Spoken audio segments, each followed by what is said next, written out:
What do you for sure want to cover? Programs. Yes.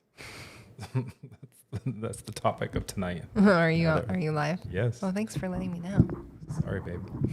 5 minutes late, so. 8. Huh? 8. 8 minutes late. Yeah, even better.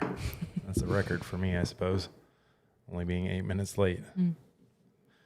Well, we made it, and we're live. Mm-hmm. I should probably log on to that. I don't know how that one's going to work, so I'm trying something different here. We're trying something new again. Well, it's just... Here we go, folks. Let's see how this goes. Yeah, no, this is what's happening.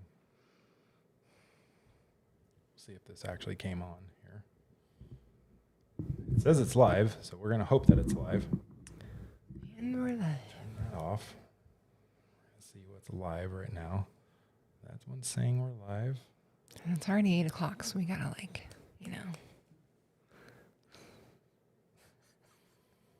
Don't be mad. Okay, why is that saying go live? There we go. Hold on. That one says we got live. Where is it?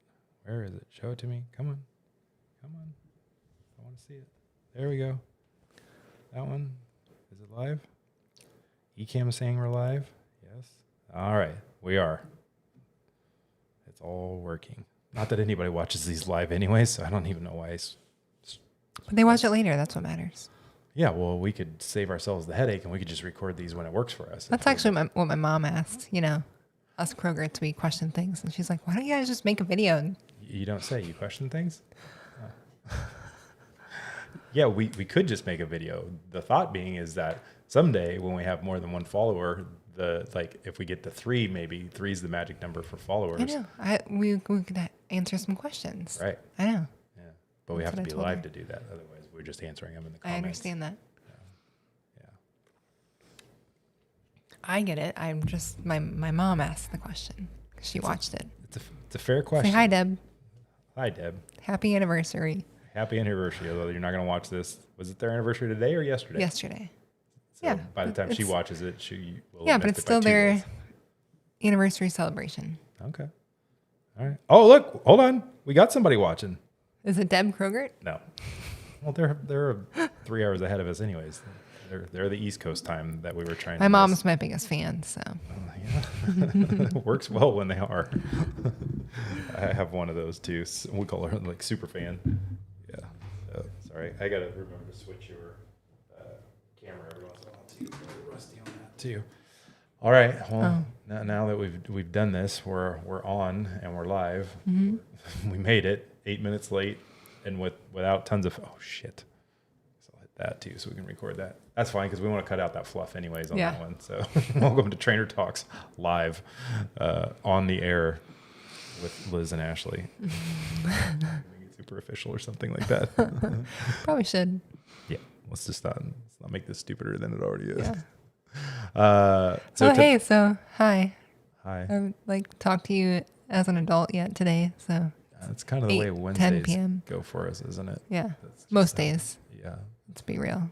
We actually get more of a conversation in today than throughout the whole week. Oops, sorry. Yeah, don't hit that. It's not real expensive or nothing. I gotta keep switching your camera too, because right now it's just the me show. That's usually what it is, anyways. You're welcome to have as much involvement in this as you want. That thing clipping out. Huh? I may need to change that camera here in a second. That thing's being super finicky. Which one? Your camera keeps glitching on and off here. I don't know what it is. I shouldn't have done that too. I tried to get fancy. That's the R5. The R5's over there. This one, for some reason, all of a sudden just wants to be super finicky with the signal. I don't know why it's doing that. Well, you don't need to show me anyways. So. It'll be pretty lame live if we don't. I mean, let's be honest. They're here to see me anyways. Huh? They barely see you anyway? I said they're here to see me anyways. Oh, true. Yeah. If they are here to see you, then this is going to be super irritating that keeps glitching like that. All right. Why don't you introduce what we're going to talk about? I'm going to swap the camera out. Oh, really? Excuse my language, all you viewers, but I'm fucking tired of cameras, especially some really expensive cameras. Oh, well, why don't you put it on the other camera? Here, I'll do that. Here we go.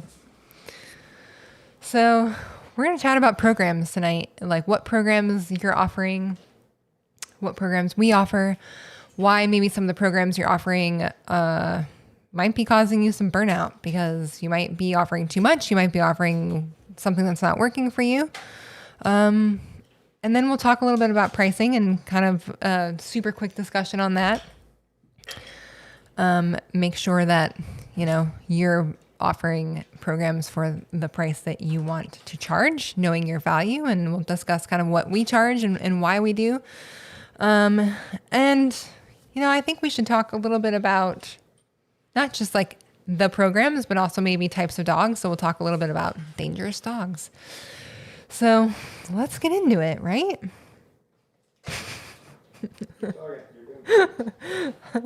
This is the first time I'm seeing any of these notes, by the way.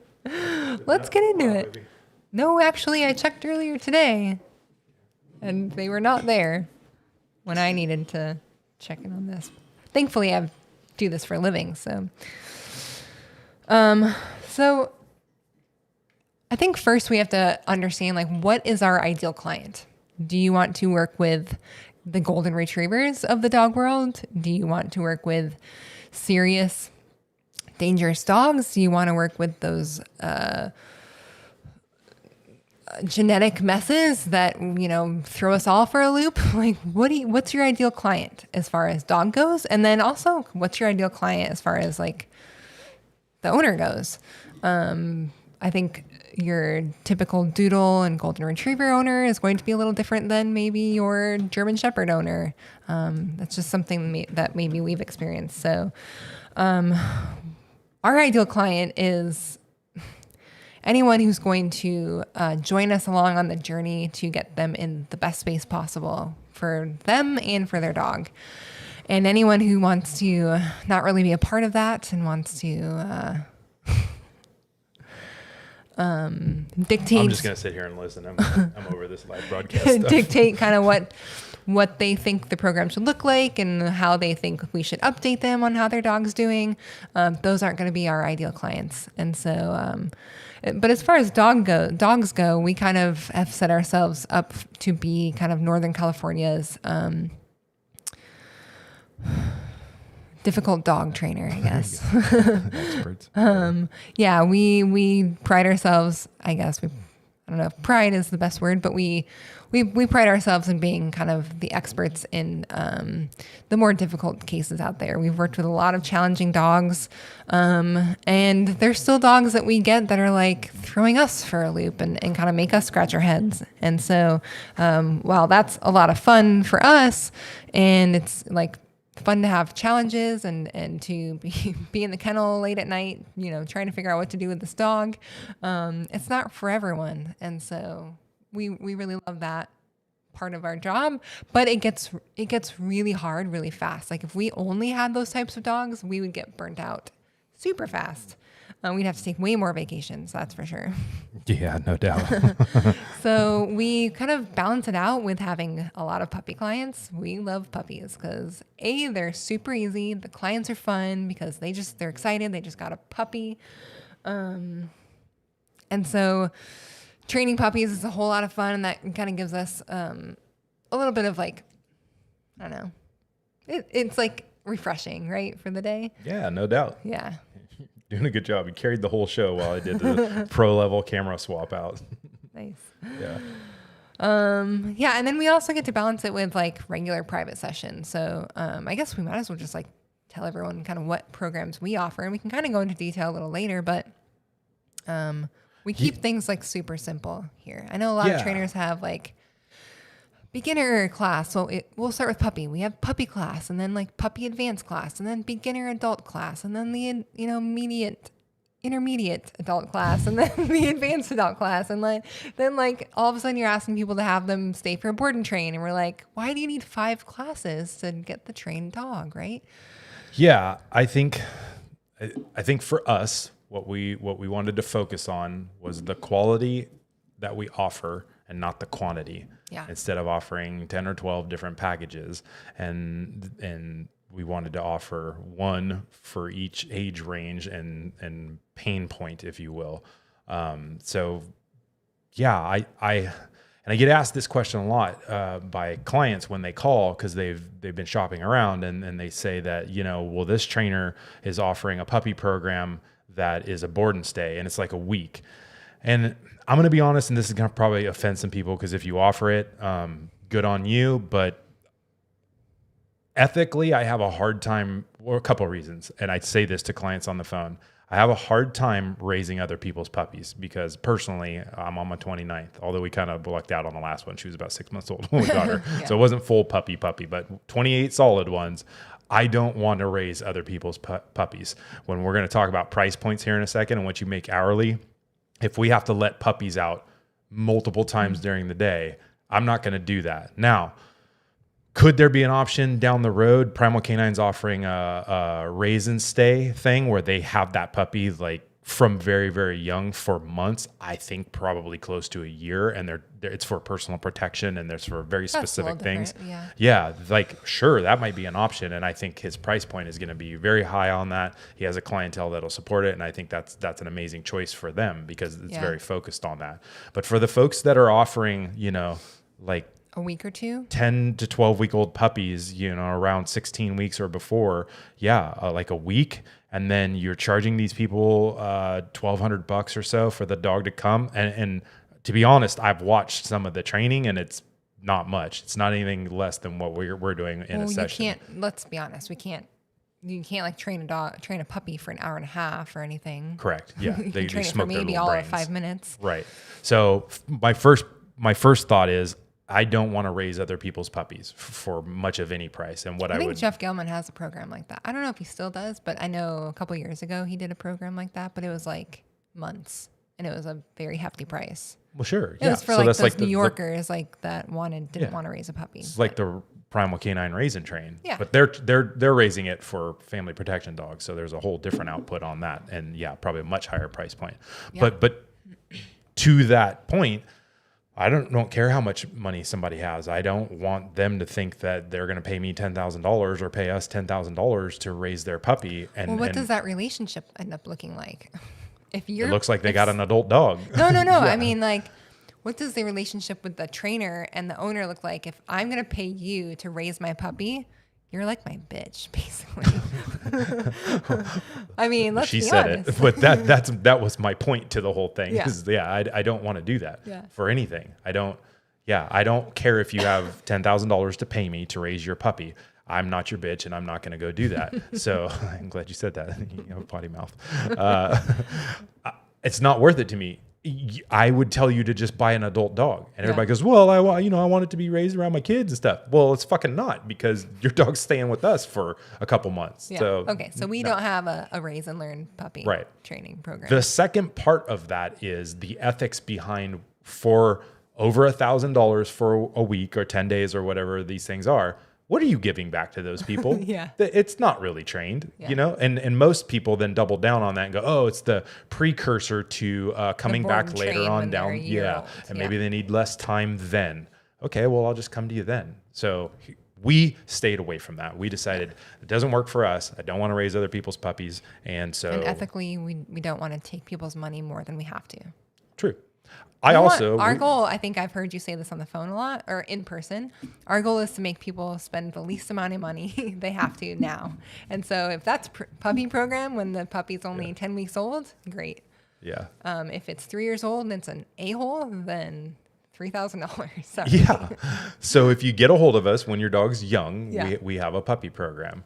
And it's really simple. And on top of it, these dogs are blank slates. This isn't fucking rocket science when it comes to puppies. Now, take all the genetic factors out, and if they're a little mess and stuff like that, then we have to kind of like put our big thinking hats on and stuff. But for the most part, the puppies come through the door and they're a certain way, certain temperament, all that kind of stuff.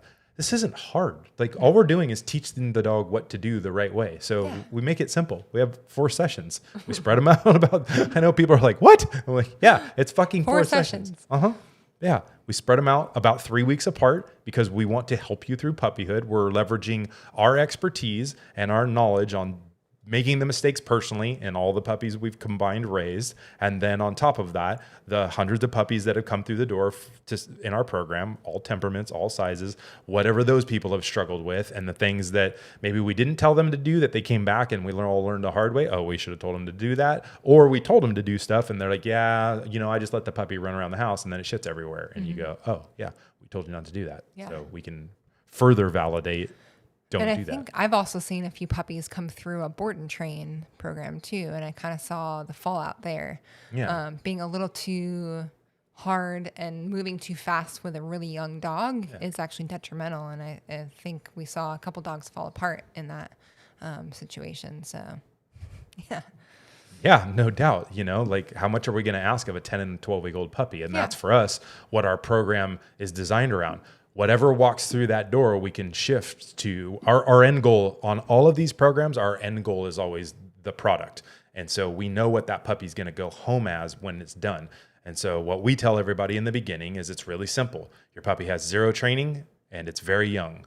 Don't expect anything from it. And one session today isn't going to change that. So don't let your puppy off leash because it will still run away. Don't do this, don't do that. So we're helping them define and mold their life. Yeah. Typically, these puppies have way too much freedom in the house and it's causing all kinds of problems. Yeah. So as we meet each time, and our goal for spreading that out the way that we do is, if you go week to week and you have a 4-week program, then when that 10-week-old puppy comes in, it's only 14 weeks when you're done with the program. Which is like the very beginning of puppyhood.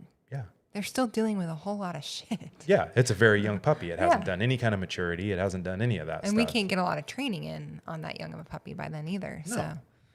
So we look at it and go, okay, so we're going to see you in about 3 weeks. So that, because we spreading it out that way, it's about 12 weeks all said and done. Mm-hmm. And then if we add our e-collar on, that's 2 more sessions in which we spread out a little bit, not quite as long at that point.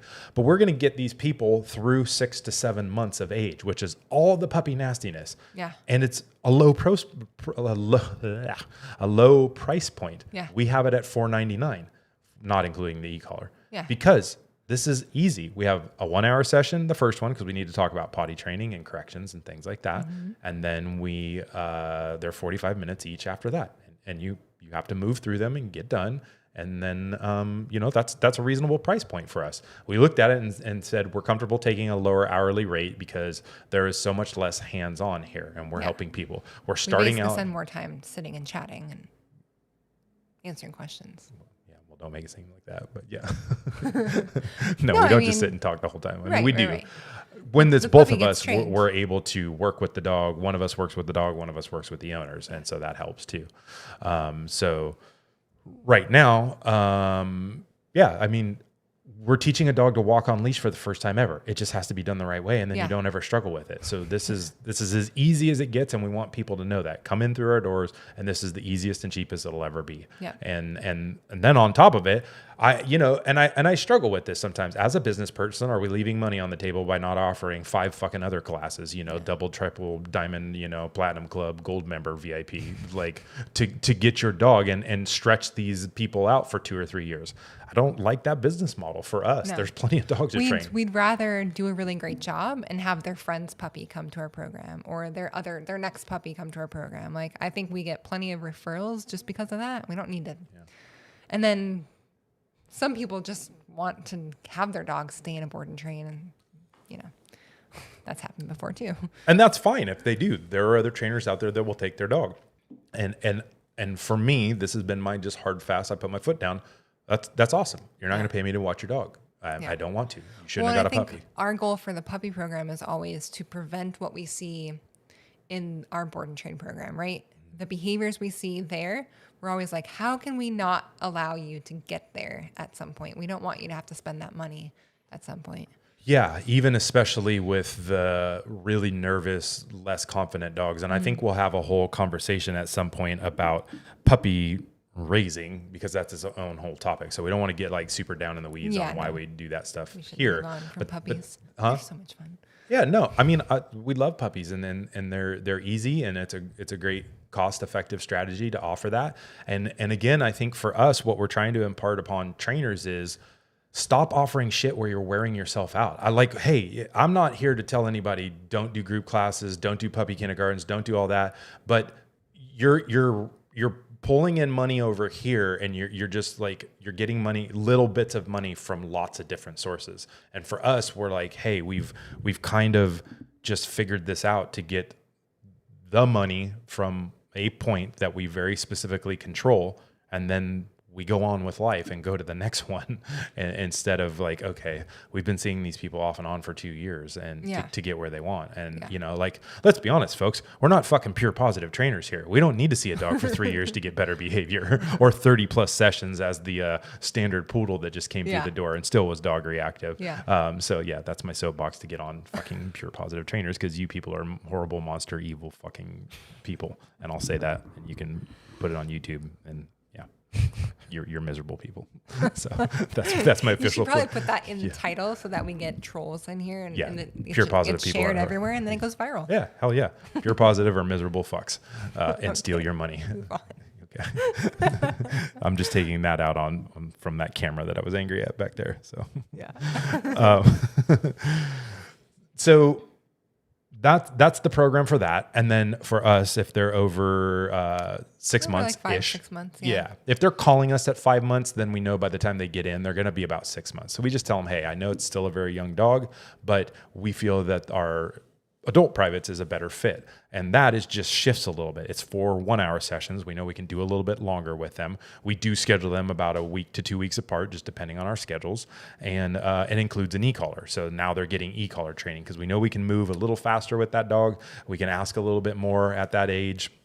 You know, and we haven't been opposed to throwing in a 5th one if somebody needs it. I can't remember the last time it's happened. I think we have. It just, we used to do these in 3 sessions. They used to be 3 1.5-hour sessions. And I was like, 1.5 hours is like way too long to train the dog. The dog was just getting burnt out at that point. So we switched it to 4 1-hour sessions.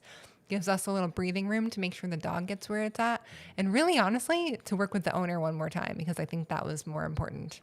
Yeah. And I think they feel like they're getting a better value in that they see us 4 times. They have, you know, because some of these people are a little apprehensive. They've already started dealing with a few issues and things like that. So not to just say that every dog that comes through is 6 months old. We do get plenty of 2 and 3 and 4-year-old dogs.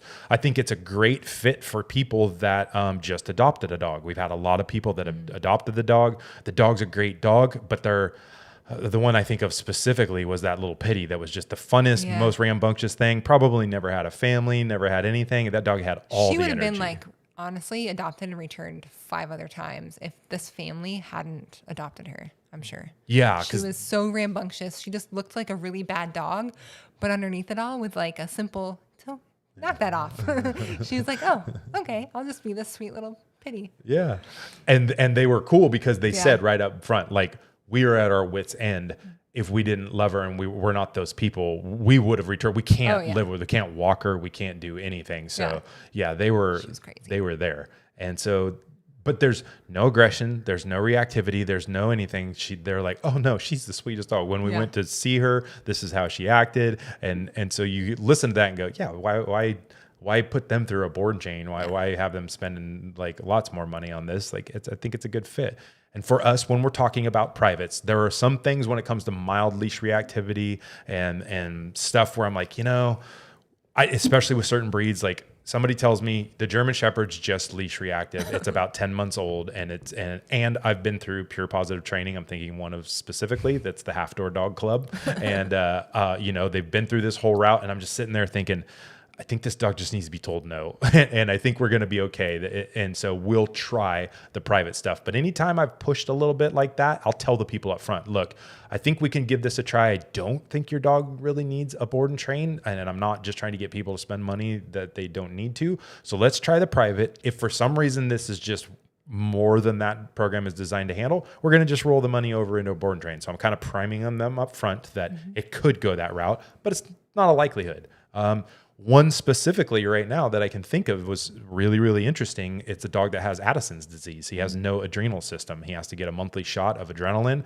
That when the owners telling me what that is, and the dog that if basically in a nutshell, it gets its shot at the beginning of the month. That's supposed to last it a month. If it goes through tons of stress, like more than its everyday lifestyle stress, it has lots of stressful events, it will run out of that shot, and you don't know it till the dog basically crashes. And when I asked them, how long does that take? They said, yeah, it'll happen within like less than 12 hours. I'm like, there's no way. I think that dog's not coming. Oh, we just completely froze up. Oh, we can probably still keep going. There we go. Why is it? Oh, that thing's all dark. Now the camera's... Did your light turn off? No. The camera just like nutted itself up. And just check it and see what the ISO is. I swear to Christ, like this is... Sorry, I'm going to go on a little mini technology rant. Yeah, it locked up. It locked itself signal up. So just so everybody understands here, you can Google it. That camera that just locked up is, what was it? $4,000, the fucking R5. The one that locked up earlier was on R6. That's expensive. The cheapest little like $800 camera we have is the one that's always really solid, and it just like plugs away. Yeah, I'm so irritated with technology. Now that thing looks old. Like hell. We spent so much time like making it look good. It's okay. I get that it's okay. It's just, I can express my frustration and get it off my chest. So yeah, it's irritating. Give it to me later. Okay, that's not nice. What? I wouldn't want to be angry at you because that camera nutted up.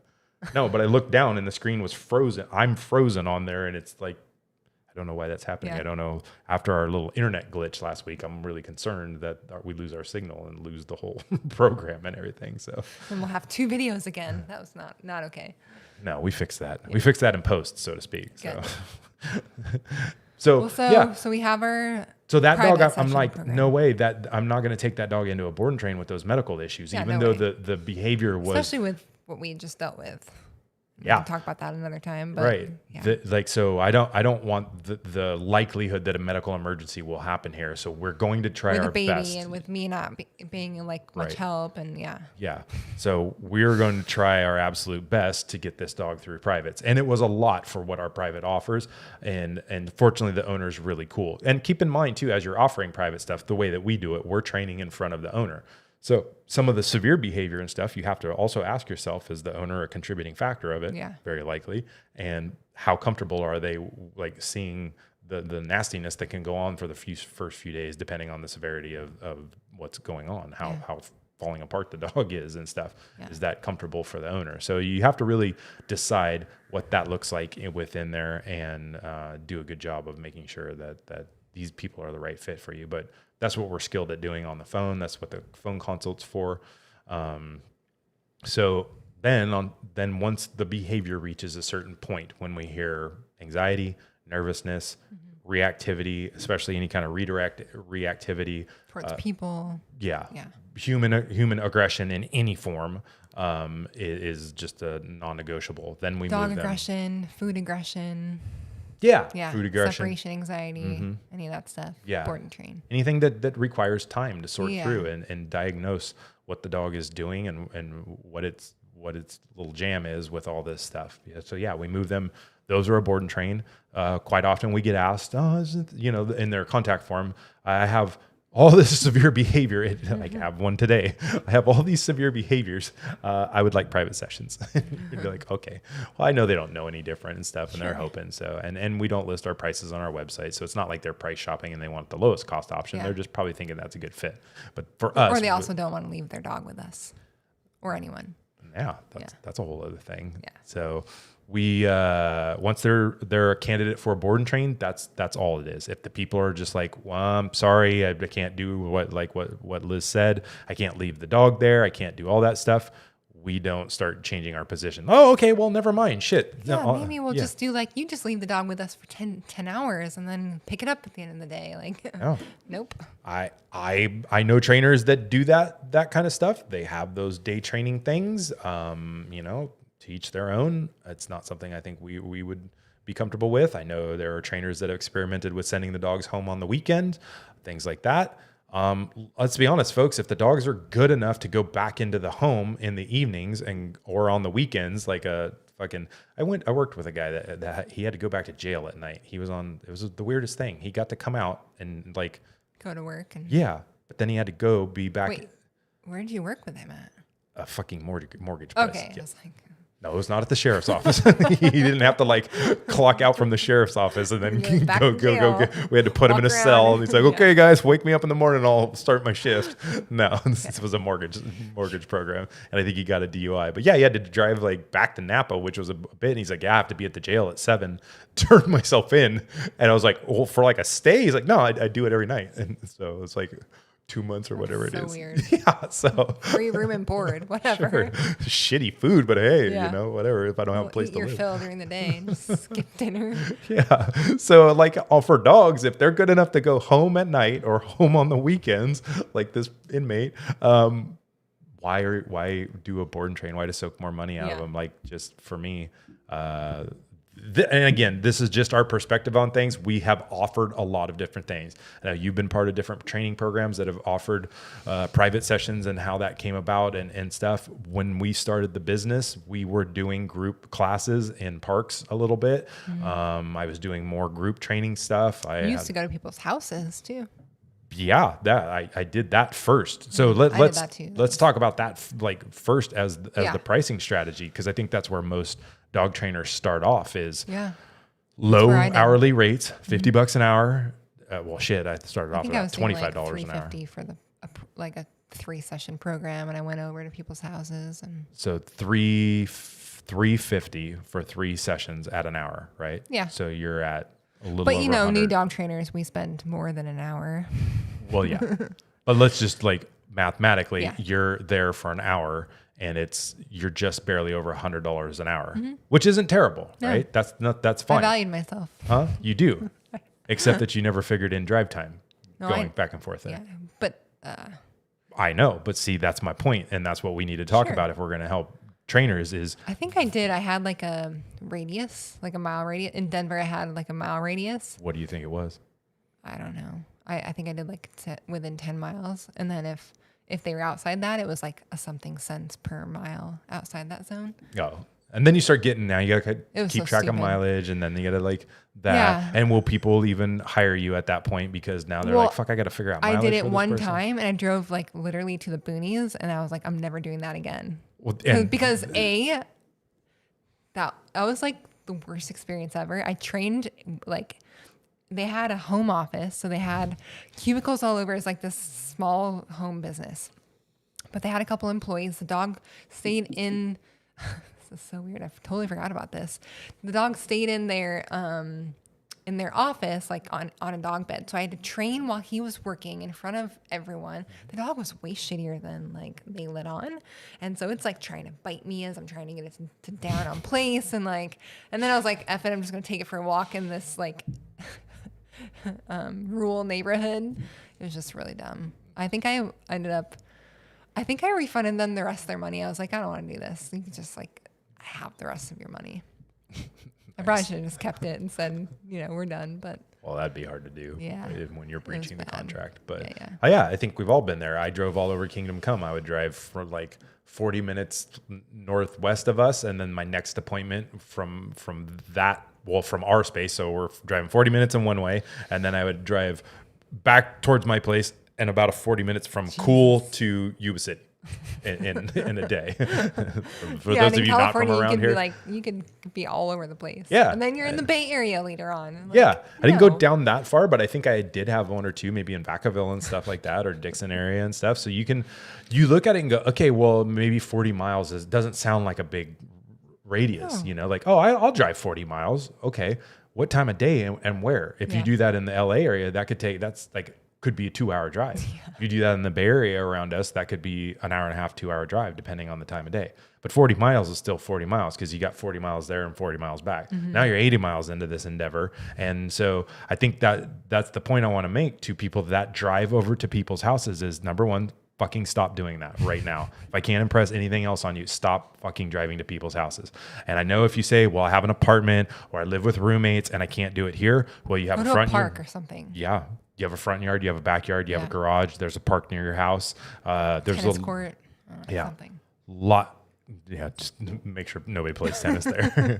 Yeah, that's funny how you No one point plays tennis. you point the tennis out here like now, and every time I tell people to take their dog to practice recall on tennis courts, you're like, no, people play tennis. I'm like, people know nobody because plays. because you say no one plays tennis anymore, and I'm like, people play tennis. Every time you say people play tennis, and then I think your because your I know advice Michael was just Sasser plays tennis, and that's the only person I know that plays tennis. That's super specific. Yeah. Okay. Well, so he's a tennis Actually, I player. met someone else that plays tennis. A client of mine. She used to play tennis. Used to play tennis. Yeah. But doesn't currently. Right. Yeah. I played tennis in high school too. It was Oh, part of really? PE. Yeah. Yeah.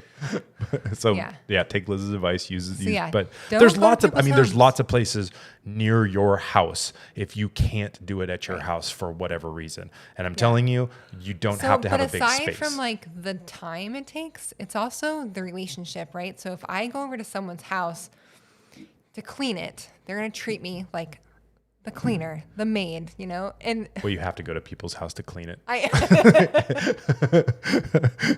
That's why we don't give it. That's why we don't give house cleaner business advice, because we're like, first off, stop going to people's houses to clean them. Okay, that was a really bad That's example. fucking stupid. So yeah, you bring your mess over here. But it's the idea behind it. You're at the person's house and you're cleaning it, so the relationship is very different. Whereas, in the same thing, if I was to go to someone's house and train their dog, they're gonna sit and have lemonade in their front porch while you use my train story. their dog. Those fuckers, those were the ones up in Cool. I know. Sitting in their front yard, like literally over in the shade at their table. Yeah. Hey, you want some iced tea? Well, No, so they treat you like the help, right? And so if you change that relationship dynamic and actually have the client come to you, then we get a little bit different, They treat us differently. They're now in our space, so we are like the experts in our space. It's just a way different feel. Yeah. So that's the the other simple reason. That's the change better of reason. me not going to people's house changed everything. That was before board and trains. That was before a lot of stuff. Just simply saying, I'm not going to show up to your place anymore. Drive all over for Kingdom Come. $50 an hour at that time. You were at a little bit higher rate, but even you're slightly over $100 an hour. If you figure in half an hour each way there, it's like which would be on the minimum of somebody being near you, unless they live right around the corner from you, Right. that you're going to spend half an hour each way. So add another hour onto that. Your hourly for every single session, your hourly rate just got cut in half. Yeah. And that's my point to driving over to people's house. Whatever your hourly rate is, I guarantee you ours is higher already. And it's higher because we're just sitting in our house. I got an appointment. I've walked downstairs. I put my flip flops on. I'm ready for fucking work. And then we can have an appointment 30 minutes later. Well, Right. we need to have a little bit more room because we tend to go over our sessions. No, but the other But day like- I had a whole bunch of sessions all Yeah. stacked up, and I set a timer on my phone because once we got back into the swing of training dogs recently with coming off of maternity leave, I'm doing it myself, and I'm not used to that. I'm used to having two of us, so I can And talk I'm used to and train. watching the clock. Yeah, and getting you're the- training, and closing us up. you like come over and tell me to shut up, and we had a flow for it. Yeah. So I found myself while having to explain e-collars and doing stuff Sure. that soaks up time while you were training the dog, and then I'm like, fuck, I got to train this dog. And if this people are only here for an hour, I just talk for 30 minutes because I like to talk. And like, yeah, so we ran long, and I realized, and some of them are actually struggling with a few things, and it was Yeah. cool to spend a little extra time with them. Some of them were just friendly, and I'm like, I haven't talked to actual adults for a long time, so other than my wife and staring at a very cute little baby. So I chatted with them longer, and I look at that like, yeah, that's fine. I don't have anything pressing. That's us just building a relationship with people anyways. Yeah, if they find that we're friendly and personable, it like goes a lot Can we farther. just say something and knock on wood, but she's still sleeping. Oh Jesus, you just jinxed us. That baby's waking up right now. Yeah, she's coming on the live if she wakes up. This is it. I know. I thought about that the other time. Yeah, yeah. If we do them earlier, you're just gonna bring that baby on this live. Yeah. So it should be be fun. super cute. So yeah, on the ones where I have them stacked back to back, I don't ever schedule anything within like half an hour usually afterwards because I know it's going to run a little long. Those people might be a little late. Same we thing on usually that. block out even more than like if our session's an hour and a half, we block out 2 hours anyways. Correct. Yeah. On our hour-long sessions, it puts in the calendar an hour and a half, and I typically won't book anybody within a half hour of that. So we have an hour after that session, unless I know like I'm stacking people in there. And then, to talk about that really quick, if people are late, that comes off their time. We've had clients recently show up 10, 15 minutes late. 20 minutes is about our cutoff. But I think if somebody even walked out our door at 20 minutes, I'm not going to tell them to turn around and go home. You're here. You lose that time. I don't just magically put that on. I'm sitting here waiting for you. I could have been doing anything else because I don't know when you're going to show up. So now you ate into your time. You had an hour. You now have 40 minutes, 50 minutes. So, and they know that. I think they expect that. Yeah. And so that protects our time and protects our hourly rate as well. And then, you'd have to be diligent on it if you want to put more in a day. So you decide how much you want to work in a day. You decide how much you want to cover, and you want to do that. And so I think that works really well on that. And so you need to really understand hourly rates and how those work. Plus, if you're driving around, you have wear and tear on your car, you have gas, you have oil changes. There's a lot of factors that are not taken into account there, that you're soaking up your profit. I'm only saying this because what I struggled with, what you struggled with, and every single trainer that we've counseled and talked to that feels like they didn't have a place to do board and trains and they're driving over to people's houses.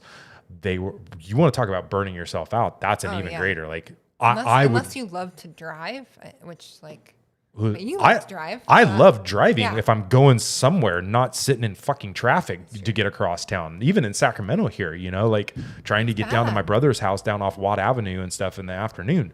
Getting like down on Douglas, like getting somewhere out. Right. We live on a street that to get out to the freeway with no traffic during like non-rush hour or non-traffic times, there's a ton of stoplights. So that's a problem. But it could take you about 7 minutes normally. I think doing well if I'm really working at it. I take about 7 to 10 minutes to get to the freeway from our house down Douglas. If you hit all the lights, like you don't hit the major ones and stuff like that.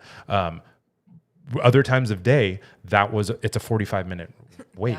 Like for sure. Yeah. So like add that in. Yeah. And then you have to talk more about driving around, that you have to figure that kind of stuff in your schedule. Sure. So if somebody is normally half an hour away, but it's an hour and 15-minute drive during peak rush hour, and you schedule them at 3, that one session just soaked up your whole day. Yeah. You don't have time to get from that to unless you're doing phone calls or emails in the car, but like that's not ideal. Yeah, you just like your attention's not on that. And what state of mind do you arrive in? If I'm sitting in traffic, I fucking hate it. I do like driving, but I hate in rush hour traffic. And then, I would just encourage people to buy an Explorer that has adaptive cruise control. And then you can just take your hands off the wheel and the car will drive itself, and you can make all the phone calls. There you go. Maybe even take a nap. So talking about like price points and hourly prices, we don't move owners into the privates solely because, the number one reason is we're trying to help the owners not spend a ton of money, but also it's better for us. Like we don't have to have dogs in-house, and we make actually a little bit more money hourly wise with private sessions as opposed to the board and train. Yeah, I think if you figured out what the hourly rate on a board and train is, it depends on the severity of the dog and stuff. Yeah, it sounds great up front. You're like, oh shit, that amount of money for this, and then you realize that dog's sitting in your on your property and the liability of it, and if it has a medical issue and all the different stuff that happens. So we would love to move everybody to privates. Unfortunately, as we establish ourselves more as experts in behavioral stuff, that precludes a lot of that stuff. So we love, and also in your marketing, what you put out, you get. The more we post about puppies, the more we get puppies. I think working with puppies and working with local breeders, that has worked well for us too. We had a puppy come in that the lady owned the father of a local breeder that uses it for her program, and she referred out a puppy. I think we've had like 14 or 15 puppies from them now. And so working with people like that, and those things, we actually offer a discount too. We don't discount our rates for anybody. Well, I shouldn't say that. We do police, military, and fire. We feel really strongly about that. And family and friends and people born on Tuesdays. And and then if you have an awesome car. No, we really don't discount stuff. And the discounts we offer to select folks is, still within our thing. But we offered a discount to these because the puppies were all so good coming in. And the clients were really cool too. Yeah, so that worked out well for us, and we got a big volume from that. So we needed to breed more dogs. So For us, yeah, you're right. We're not just trying to go, oh, let me stick it to these people and get them in a board and train. Fill us up with board and trains. That would be really dumb. I literally, when I look at somebody's contact form that comes in, I mean, there's stuff that's laid out where I already go like that we're not going to have a private conversation. I just need to hear more about it. Maybe it's not as severe, but I never get on the phone and think I'm selling this person the highest price thing. I actually am like, I really hope all these people can do privates. They probably won't because of what we get coming through, the website. But I really hope that it's all privates, and we would be fine and happy with that. But that's not how we structure our business. That's not the model we have. So we're going to be at about 60% of the contact forms, 70% of the contact forms are probably likely board and trains, and however many of those decide to go with us. And then the other are privates and then puppies on top of that. Mm-hmm. So. But yeah, so people know our price point on our privates is $9.99, and that includes the cost of the e-collar. For pricing, because I'll throw it out here, I don't like the business model of having your prices plus then you pay for the e-collar on it. Like to me, it's like, okay, so I bought a car and you're going to charge me for the fucking tires on top of it. Like, okay, the car's $10,000. Well, I got to charge you for the tires. Well, shit, you're an e-collar trainer. Put it in your pricing. You don't have to take down your value, like build it into the pricing. We know what our cost is from e-collar technologies. It's built in there. We give them a leash, we give them a different collar on and stuff. That's all built in there. The prong collar, things like that. It's all included. I think people are sometimes worried about the tax, but you can also build that in there too if you really want. Like you can actually separate it out on an invoice. Okay, so let's. Oh, where'd that go? Sorry. Let's talk about tax really quick. I am not a tax professional. I'm not a lawyer, so don't quote me on this and get yourself in hot water. But trainers we know that sell e-collars do not collect tax on it. Most of them are not, no. Correct. You owe fucking sales tax on it. You are selling it. You are reselling it. Yes. You have to collect sales tax. I have a sales tax account with the state, and you are supposed to every single one of those. I stopped wanting to do that, and I did for the first couple of years. I kept track, and I would be like, okay, and we collected tax, obviously, so you got to collect tax on that. And so in California, the way that it works is you're not taxed on a service. So our board and trains are a service-based thing. They don't require sales tax. If I sell an item, like when I sell a dog to law enforcement, I have to collect tax on it. I have to collect tax on e-collars. So I collect tax on all my album collections. Oh, yeah. Yeah, because it's a product, right? Yeah. But you don't have to collect tax on the service itself.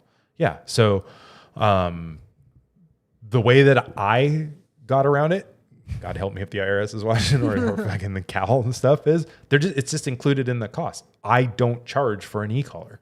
It's included in the cost of the package. So, but we pay sales tax when we buy them. When we buy the e-collar, we pay sales tax. But we're paying California state. No, tax. The e-collar technologies collects sales tax. Yes. But they're not even in California. Okay. So yeah, they have to collect sales tax because they sold it to me. Oh yes. If I had a wholesale license, I could not collect that from them. Yeah. You're not collecting tax. I get it. Yeah. So yeah, they gotta tax me because that's in California's new fucking rules is you get taxed from out of state. But so that's the way that I've decided around it. So like that's how we do our pricing is all of the packages include the cost of the e-collar except for the puppy because we do that as an add-on. It's a 2-class additional. Let's talk about that program, I guess. Which one? The add-on. So we don't love e-collar. add-ons, and I actually hate that term, and I even hate that we use it. But we just use it because some people want e-collars. Like some people want an off-leash trained dog. Others don't even need it. Mm-hmm. And so it's kind of like an option we talk about, in the second session or something? Yeah. I'm sorry, you just literally stopped in the middle of your I know, because we're having a conversation. I am. I'm looking at something on the computer too. It's just so awkward because when you talk to me, I like watch you and okay, I'll spin all this shit around. You can pay attention to it and see what you do. I'm getting better at trying to get changing used to it camera is all stuff because I'm a very I'm doing my best too, but I got a lot going on over here. Like I'll put that camera angle, see all that stuff. I'm a DJ right now. I'm a late night talk show DJ. So I've gotten better at switching camera angles without looking at the thing. Good. My biggest problem is I look down at that monitor every time I switch to myself. So all my camera angles are the side of my head instead of looking at that camera right there. So you have a much more beautiful profile that the camera catches for you. So, yeah. No, but so we have a puppy program that's Yes. 4 sessions. We're just doing prong collar with Correct. the puppy program. We do a lot of, we do On food leash. work. Yeah. We do food work in the first session. We Yep. do prong collar and leash work in the next 3. Yep. And we're we teaching talk down, about- we're teaching place, and we're teaching recall. And walking nicely. leash washing. Yeah. Walking, not washing. We teach people to wash their leashes. No.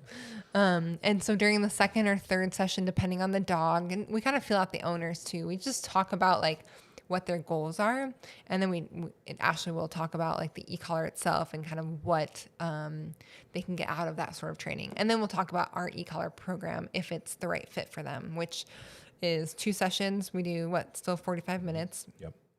We just have them pay for the price of the e-collar plus. No. I mean, Yeah. it's built in. Correct. It's like $299, No. $349. It's $349. It's gone up. Okay, No, that one stayed the same. Yeah, It's okay. $349. $349 Yeah. for the two Because sessions. we figure in including our the e-collar. hourly rate Yep. plus our cost on the e-collar. That's how we come up, Yeah. it's right in there. Right. So then. And we're already dealing with a trained dog. So that's one of the key points because We we would actually not do lowered the just an price e-collar. of that. Yeah. We used to have an e-collar only thing for dogs that weren't our clients. Remember that? Yeah, And that's such a bad I think idea. a lot of people offer those things is like an e-collar training. Bring your dog in, and if it's got some prior training by God knows who, we'll do e-collar training. And we get a lot of calls on, oh yeah, I just want the benefits of e-collar. Or, And you those know, dogs coming in, we were like, we have no idea how they've been trained. They were bigger messes than Yeah. we were prepared to deal with. So we took that away. We were like, we're Bad not idea. e-collar training a dog that we're not responsible for the foundation of, because we're going back and retraining, which they need to just be in a private. If you want your dog e-collar trained and we haven't ever seen it before, you're going into our private sessions Yeah. at $9.99. Yeah. If we have trained the puppy from day 1, 10, 12, 14 weeks old, whatever it comes in at, we know how that dog's come, and we're like, we're just cruising in there. Yeah. And so for us, what we decided to do is add that as an add-on. But because we have that conversation early enough in the program at about the second session, hey, your puppy's temperament, they're very independent, outgoing dogs. They will leave your side and not come back, right? Yeah. And you or have if a they lifestyle. talk about a lot of like barking and behaviors they need to be corrected, we talk about like what the e-collar can do for them there too. Sure. And most people are glad, like, yes, please give me that Yes. thing where I can improve this dog's behavior. And on top of it, yes, we would love to let our dogs off leash. So I would say it applies to 80 to 90% of the clients as well. Yeah. Very rarely does it not. But now because we have that conversation there and they say, yes, let's do that, we actually incorporate the e-collar into the 3rd and 4th puppy sessions and then the additional 2. So the dog is getting 4 e-collar sessions. The owners feel a value in there. We know the arc of training for that dog. And by that 6th session with a dog we've been seeing since a young age, it's really well behaved. Yeah. And we get asked all the time, well, that, and that comes from these people shopping around and a lot of people or being in other training programs. And they're like, but I had to go through 4 classes. We don't have to do anything else. Like how do I get that stuff going on? We're like, look, we've done this hundreds and hundreds and hundreds of times now with these dogs, puppies and adults. You'll be done. Yeah. You will be done. Trust Yeah. us. Obviously we have walks and stuff like that we've made a big deal about in the past. And that's kind of our ongoing help maintenance kind of thing, cleaning this stuff up, especially with young puppies. You never know what they're going to do a year after you see them as they grow and mature and stuff like that. But if there's only one client, I just talked to him last night Yeah. because they're having some life changes and they want to help navigate it. Very, very intelligent, very awesome people. That's the only dog, I'm not kidding, out of what? I'm going to say well over 200, if not like 300 to 400 puppies that we've trained. That's the only dog I can think of that had to have a board and train after the puppy Yeah. program. And he was a super unique breed. Nobody's ever trained. Oddly enough, when he came in for training, you guys were training Yes. one down south too. Yeah. Fucking random because it's a breed Same I'd breeder. never even heard of. Oh yeah, it was the same breeder because there's probably only one in America. Is a Burger Picard. Yeah. Like, look it up. We never fucking heard of one. He's super cool though. Yeah, he's super cool, but he was a goofy, sketchy little dude, and apparently it's a breed Right thing. at maturity, he just went a little weird. Yeah, And the dog that you guys trained down there was at a similar age that this one went sideways for the same thing. So I don't know if it's a breed temperament thing or the breeder temperament thing or what, but it's pretty unique there. And on top of it, these folks were very analytical overachievers. And I think they did far more than they should have with the dog and maybe helped create some bad habits. And they realized it and they admitted it. And we're like, hey, we're still just struggling here, and we think we've created a bigger monster than we needed to. Yeah. And so, he had some dog stuff, and so he came in for a board and train. That's literally the only one. And I think our point to all of this is, if you're a competent trainer, then this stuff, you can move through this stuff pretty easily, and you don't have to offer more and more and more stuff. Yeah. Like 6, 7, 8 sessions and stuff. You're dragging that stuff out, and you're making less. Well, it's not easy on you either. Like, think about, I don't know where he's going. Think about like the amount of stress it's putting on you as a dog trainer. And I also know a lot of dog trainers who offer like 1 week programs, 2 week programs, and then like they don't know where to put the dogs in the 3 week programs. And then maybe they have a 4 and 5 and 6 week program. I think anyone who offers a 1 or 2 week program is putting way too much pressure on themselves. I've been a part of some 2 week programs, and it's not fun. Like, you need to do lots of training. So I was talking about like the amount of pressure a lot of dog trainers put on themselves. Like, not only do they have 8 different programs, but now they also have they have programs that really aren't benefiting them. And I don't know. Yeah. Sorry, I had to step out of the room and yell at my stupid dog because he's trying his damnedest to wake our baby up. So she's dead. Buster can bark and she's fine. That's true. Like she heard it any other dog. Yeah. He knows when it's dinner time, and that's the only time we hear his ass. Yeah. Like, Well, and neighbors probably getting ready to leave. Oh yeah, he always does that too. So, we started off offering. I don't know that we had a 2 week program. Yeah, we had a 2 week program as well. I want to say we had a 1 week maybe early on. Like, that is just dumb. Fuck, it was crazy. Yeah, I don't. Again, for us, like a 1 week program, a 1 week program for, like, is basic obedience. Sure. But then why why have the dog stay with you? Privates. Yeah. Privates. Yeah. Like, just do the private thing. Yeah. If whatever you're accomplishing in a week, that can be handled by the private. Guarantee you. Like, promise. And I'll say this blatantly, because I say it to owners as well, clients. We assume in our private sessions, the owners are not going to do anything other than probably walk their dog, because that's what they wanted to do. They couldn't. So once we teach the dog to walk the first session, they get out there and start walking. I don't assume they're walking that dog every day.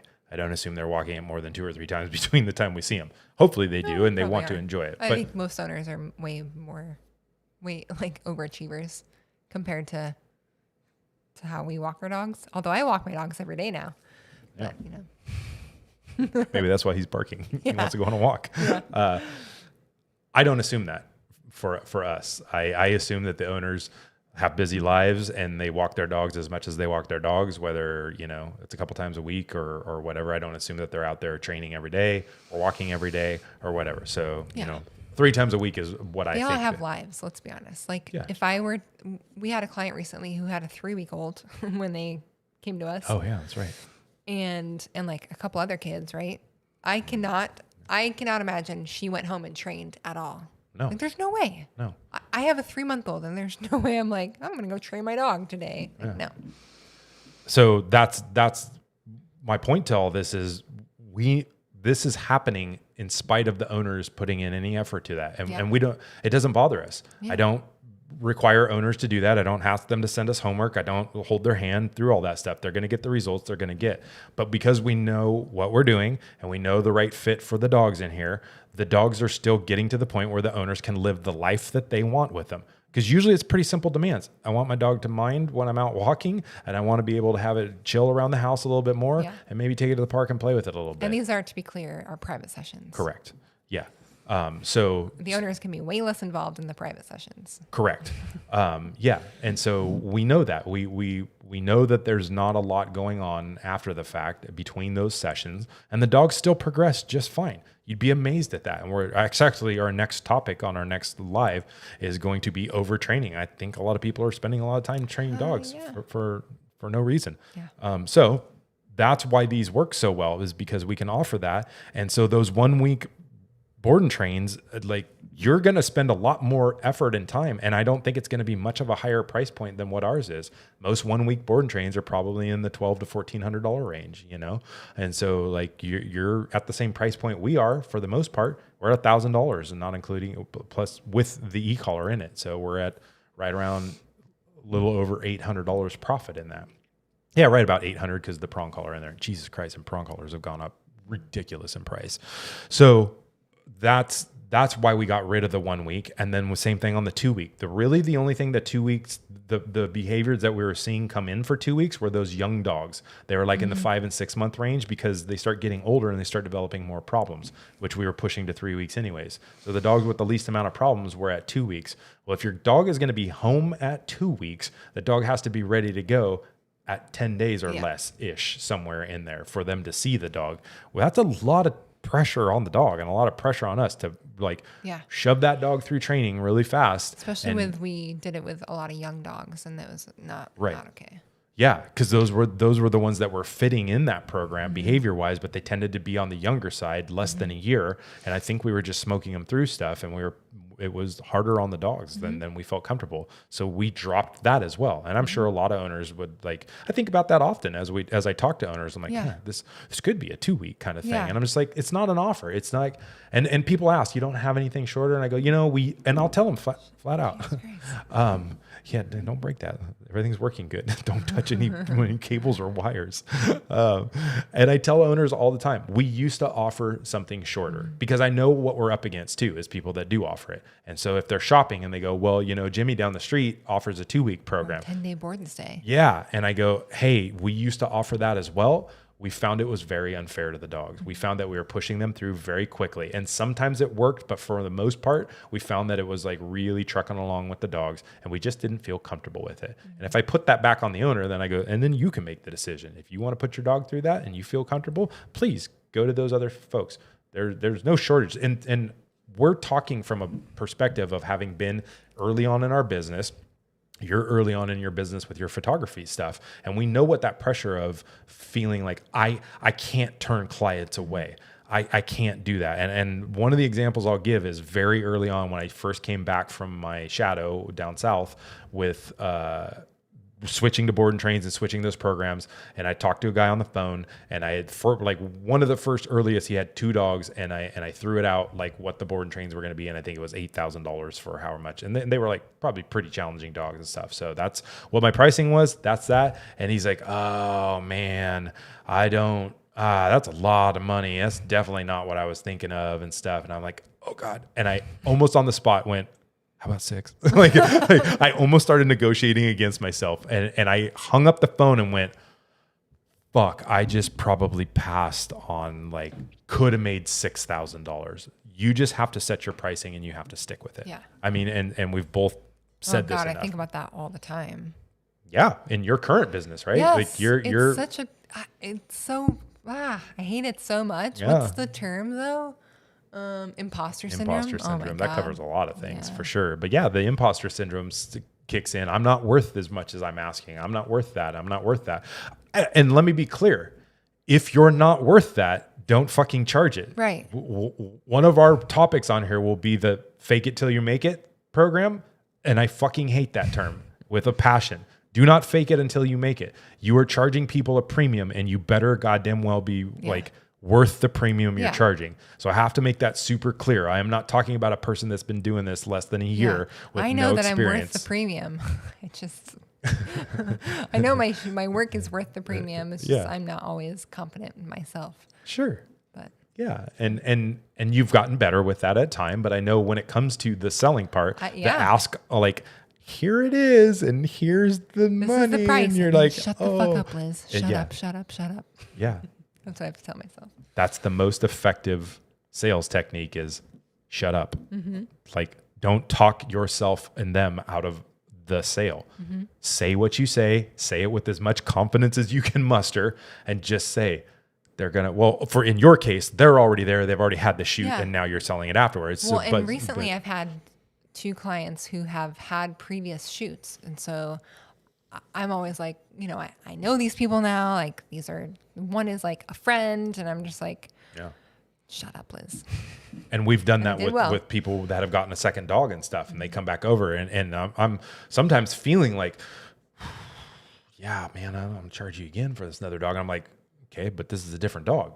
You know, like if I was an engine repair person and you broke your car again, you brought it to me, I wouldn't be like, hey, you know, you get the bro discount because you keep breaking your car and you keep bringing it back to me. So my price is going to go down every time you show up, right? You got another dog. We're starting fresh. Yes, I like you. Thank you for coming back. But I didn't lose any value. Like I'm not less valuable just because I saw you once before. If anything, like we encourage people, go home and do this with your other dog. Go home and try this with the second dog. Yeah. These people are like, I'm not good enough to do that, and I want your expertise. Yeah. Don't devalue yourself just because you know them. And I mean, obviously, we all have the right to discount whatever we want, and we've discounted stuff, and you've discounted stuff in your business when there's a marketing aspect to things. I'll be really clear. When we had a local news anchor get a hold of us for behavioral issues, and I was like, yeah, somebody's getting a lot less rate on that because We train your dog for free. well, I wasn't gonna say that out loud. But we also were on the news. Did we? No, she paid for the e-collar, right? Yeah. Yeah, we were on the news twice. Like Yeah. we had a whole news segment of just us doing that. I don't know that we got business out of it, but I'm not gonna that's free fucking advertising on the major Fox 40 news channel. And we did it again. The only reason we haven't been on there more is she freaking moved twice. She doesn't call us and ask us to come to San Antonio either. That's bullshit. So so that's like, you can do those kind of things. I've given away free training at a fundraiser event and stuff like that. And you've given away free stuff for your business. And you had a client recently that was going through some like huge life changes, and you wanted to help document that journey and do that. And like, so you used it. I don't want to say that because it sounds really bad in your profession. You used it as marketing, but no, I mean, you were strategic and went, look, I'm gonna justify the cost of doing this for her at a reduced price point that I normally wouldn't do because of the value that it's going to come through. Or when you've done model calls early on in your business and you were shooting people, friends, and some of our clients and stuff like that, the people that you knew that you could talk to because you needed to gain experience and you needed to gain exposure. So you're willing to do that, but you're well past that point now, and so your price point doesn't go down. But I know the apprehension you feel every time you ask that. And for me, my background is much different. I was in sales in a restaurant. I was in sales in a mortgage place for like 3 months. And then I went in the car business and made a lot of money because I'm not afraid to ask people for it. But even more specifically, and we'll actually do a thing on selling and stuff at some point, so I won't get super deep into this, but just feeling comfortable of asking what you're asking. And that imposter syndrome is like making sure that you are qualified to ask what you ask. If you're not, lower your rates, because you should not be charging people good money for and maybe have work. some colleagues help you with that. You know, it's hard to say that. You say that and it's like, well, maybe they are questioning themselves. Like maybe they are actually valuable and worth it, but they're questioning themselves. You're like, well, maybe I should lower my prices. So I just made their imposter syndrome worse. Worse. Yeah, because Ashley from Gold Hill said you're don't fucking charge that. Yeah. Let me be clear on this. I know when I was fucking with whatever I was fucking with earlier, swapping out. No, and I had to leave. Or no, I did the camera swap out or whatever it was. When we started, and I was messing around with whatever, you were talking about staying in your lane and determining what kind of dogs. So I think if you start off and you're dealing with easier dogs, that is your lane. You shouldn't have imposter syndrome because it should be priced accordingly to that lane. And then as you build your skill and you build your qualifications and you choose to take on heavier stuff, then you build that. So our price points actually increase with the severity of stuff. And we just did that recently. When I started off the pricing for this, it was basically about $1,000 a week for board and trains, because literally the 2 week was like $2,100. The three week was $3,200. I think I did it tricky. It was like $2,200, $3,300, and $4,400 because I also didn't want to have to remember shit on the phone. So a 4 week was $4,400, right? And then we dropped the 2 week from there, and the 3 week was still at $3,300. So recently with our recent price increase, I was like, okay, we have tons of business. We're very skilled at this. And so I want And to we up don't our, necessarily want to see a ton of dangerous dogs. yeah, that too. So I changed the pricing on the 3-week to $37.50. That wasn't just a little increase. That's a giant increase. That was like math, $450 increase on that. And it may even go up a little bit more, like probably after the first year, we may bump that up around 39 or so. But really specifically because we are one of the only ones that is going to deal with human aggression, and it is such a dangerous space to be. I've paid the price personally for making a mistake with a muzzled dog. You can get hurt, and you will get hurt if you're dealing with dangerous dogs with bite histories. Let me make this emphatically clear. You will get bit by a fucking dog. It's only a matter of time. And if you think you're better than that, keep playing that game and you'll get fucking bit. I assure you. You can take all the precautions, and we do. We have long lines, we have muzzles, we have all the tools, and that fucker still bit me in the hand badly. Almost passed out. Liz watched me do it. It was real bad. I've only been bit once. Yeah. By a Morkie. That's why you had like flashbacks through and, the like, muzzle. Like, trust me, we had all the safety precautions. Oh, the muzzles don't prevent you from getting bit. I It's know. just a measure of safety. Yeah. So there's plenty of room to get bit in there. And then the dog pulls its muzzle off, and you're sitting there outside the crate looking at this dog that's very angry at you with a muzzle off, and you're like, and now what? So because we're one of the only ones, and the clients know that because they've called around. And in this day and age, with more work than most people know what to do with, I saw a trainer online that I know from back east, and he's like, doodles pay the bills. You know, like, I agree with that. There is more work to be done than any of us can do with like the bouncy doodles. And if that's the place you choose to stay, please stay in that spot. You'll be happier for it, and you'll end up with less holes in your body. So, so if you're going to deal with human aggression, dogs, and I'm talking dogs that have ever put their mouth on somebody, that is a human aggressive dog. I don't care if it's a redirect. I don't care if they're like, oh, it was a nip. I don't know, it was a bite. If they put your mouth on you, that's a human aggressive dog, because they're making the choice, and they're the ones making the choice whether you get spit on you or you go to the hospital. So if the dog has ever done that or displays, here's what I ask when I'm on the phone. So your dog's human aggressive. Yes. Has he ever bit anybody? No. Has he ever had the chance to bite you? No, I'm pretty careful with that. Okay. If you let the dog go, do you think it's going to bite me? Yeah, I'm pretty sure it's going to. Good. I'll take it on face value. You know your dog better than I do. And if you think that's what's going to happen just because you've never given it the opportunity, we'll all believe that dog's going to bite us. Of course, we know that most of it is nonsense and goes away very, very quickly. But I'll tell you what, those dogs are selling the story when they come through the door, and we're looking at them going like, this is going to be dicey. Yeah. So that commands a premium for us. And I looked at it and I was like, why do I have this sliding scale of just about, it's $1,100 per week. I think that the 1 week we had was $1,100. So it was $1,100, $22, $33, $44. And I was like, why am I doing that sliding scale? So when we did this price redirect, we went 4 weeks. When they moved to the 4 week, and it's a very specific reason, we are now leveraging our very, very extreme expertise in the quality of what we do. Your experience from down south, my experience here, and our combined experience together is a lot. And the dog that qualifies for that, I don't move people there casually. I don't listen to them and think, oh, I think because they can afford it, they're going to pay it.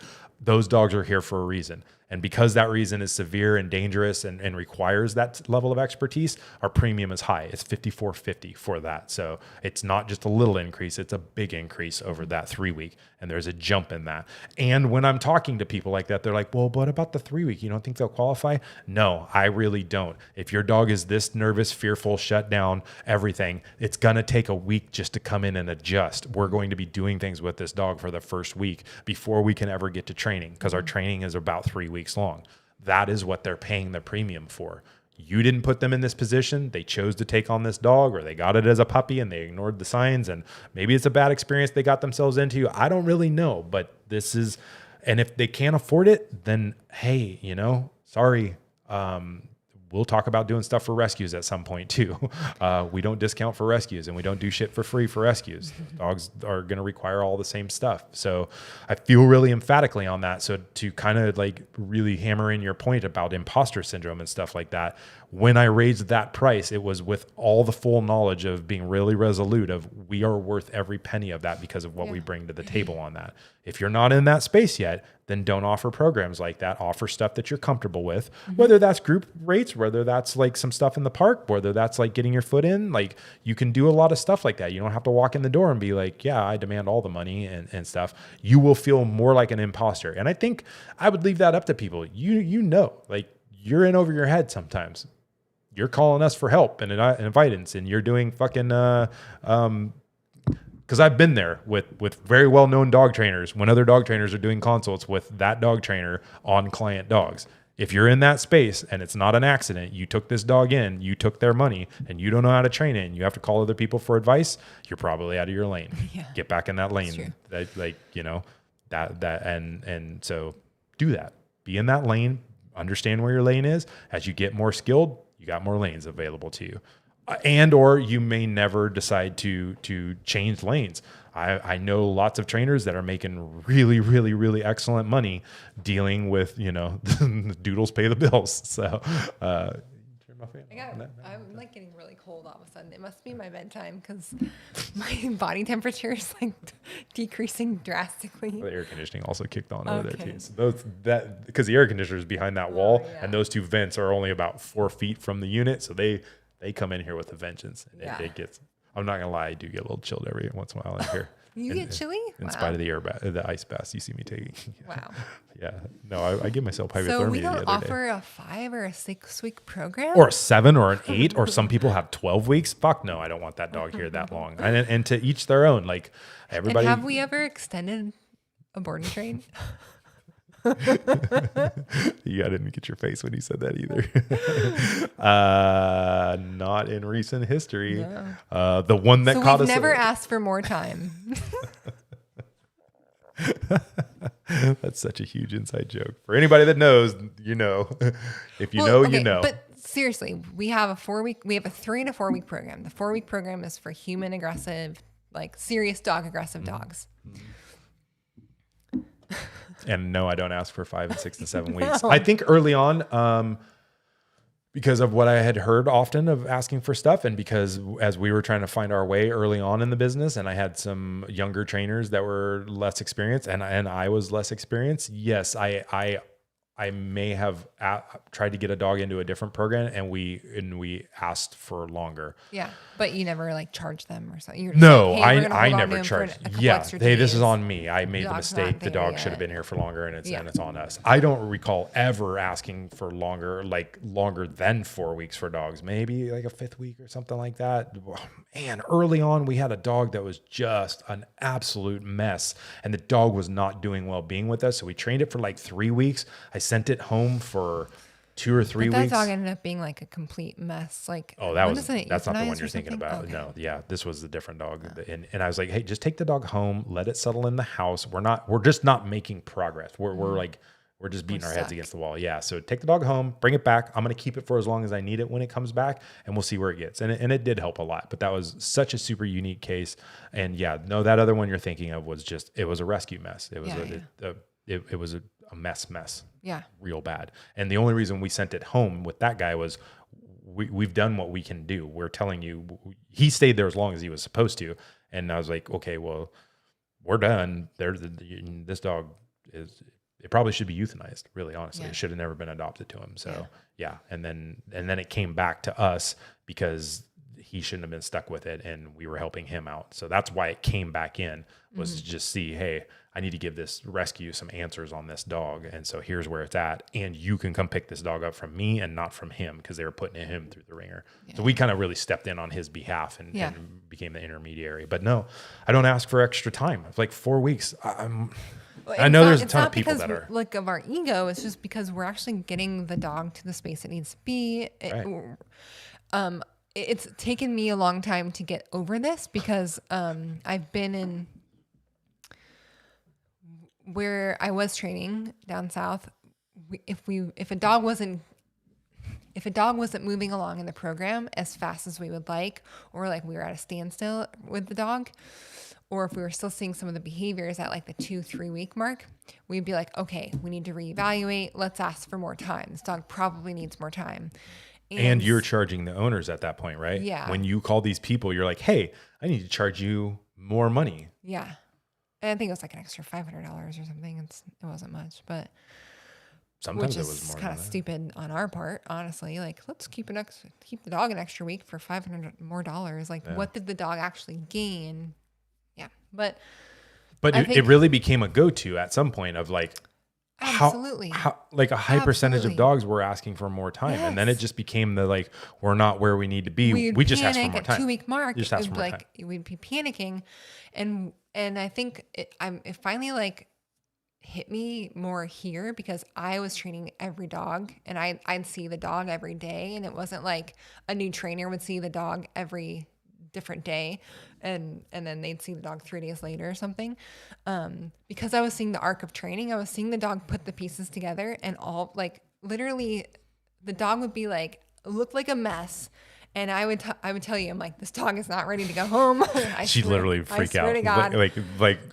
Because we talked about how we do our That's go the home weeks. mentality I was behind, right? Or that's the mentality I had been trained into me. Yeah. And so Our go home works were a disaster for a Yeah. while. Up to and including not even that long ago. I think one of the last dogs we sent Well, home that's just before the because I'm a baby. We were like, perfectionist. true. But you're still like, well, I don't think. I'm like, No, this but has to happen and I every would have time to tell dogs go myself home. the dog would be a mess, and then like the next day it would click, and I'm like, holy shit, the dog knows how to recall and is downing finally, and like isn't trying to bite my foot, like that. That happened repeatedly, and so I think just being able to also not pushing so hard, and we can talk about this later, but like not pushing the dog. The overtraining part of it. Yeah, and like not pushing the dog past the point of no return, Right. and then needing the extra time to get that dog into a more calm, like better space because we weren't too hard on it. And so, yeah, I've just like, Yeah, you got conditioned to some bad habits that would have Yeah. been bad for you to go off and try to run your own business, because now, especially if, okay, so then you run into two problems. If you're calling people regularly, and I'm talking a high percentage, because I knew what you were talking about, a high percentage of the time you're telling people, okay, your dog's going to be here for 3 weeks. Yeah, I know it's hot because you turned that fan off. So your dog's going to be here for 3 weeks, but more than half the time, a large percentage of the time, I call people and say, I need another week. And I'm now charging you for that other package I said you didn't need in the beginning. So you do charge them the full, like whatever it would be. Let's say another $1,000 for an extra week, or $2,000 for 2 extra weeks that you're asking for. That to me is a huge shock to people on the phone. That's going to be off-putting at some point. You're going to be sitting here Yeah, like, then I feel like what an the asshole. fuck? You gave me a quote. I go in Right. to get my car fixed and you quote me $2,000 for it. And that's your job, is to figure out what it needs. And then all the people that come through here are like, mistook that, like this is your job to figure out ahead of time. so you know what I was fits you doing, well. and I'm sorry to interrupt you, but what I ended up doing now that because I was onboarding all the clients and putting them in a certain program. So now I'm doing all 4 weeks. Like, why would I have them come in at 3 weeks knowing that we might give them another week? I might as well just book them at 4 weeks. Yeah, And then because we you started have adding that. another week. Because you have that problem of, this is embarrassing to keep calling these people and then asking I for feel more like I money didn't do my job when too. they're here already. And not to get into the specifics of that, but at some point you have zero control when you were up here and you were doing that work remotely. Yeah. You're relying on the people that are training the dog and seeing it every day, because you weren't of why these need to happen, but you're the person that has to make the phone call. So for me as a single business owner, if I keep calling people and saying, hey, yeah, what's up, Larry? So Piper's not doing that great. I'm going to need more money out of you. At some point, where do they start going, what the fuck, man? Like, We need I to mean, they maybe only know that happens to reevaluate. them, but then maybe they talk to somebody else like, oh yeah, I trained with Gold Hill as well. And they asked for more money. So it's always that I'm always worried about the bait and switch feeling. Yeah. I ask you to come in, in the car business. It's the car on ad. Everybody comes in to see the car on ad. Oh, guess what? We got one of those, but we got tons of these other trucks over here that cost way more. Everybody's super savvy to that fucking bait and switch thing. Yeah. And you're going to start burning them out. Conversely, if you're doing like you said, I'm not charging them the full extra rate. I'm only charging them a cut rate because we found ourselves in this bind, and it's not it happened once or twice. It's regularly. You're now undercutting yourself. When we keep talking about value and we keep talking about pricing and stuff, and you go, I got to keep this dog for another week. Potties, let outs, exposure to, the dog being injured or sick or all the things that come with a dog being here for a full another and week. then having extra dogs. Yeah. And then And having it to fucks your reschedule schedule all up. sessions And then yeah, we're burnt out because, again, we're overscheduled for our day and all that. So you don't plan to have all of that stuff. And you're going to start wearing yourself thin. And then you're not doing it for your full rate because, like, you can't make it happen. So either you need to evaluate your training programs. Are you outside of your lane again? If you're not, look, we're not like anything patented here or trademarked when it comes to training. We keep our program very simple. We have very great results. We're very proud of those results and we'll stand behind them. And the other reason we know our results last is we have a program where people get walks with us once or twice a month, unlimited for the life of the dog. You can come show up 2 years later and tell us what a piece of shit we are.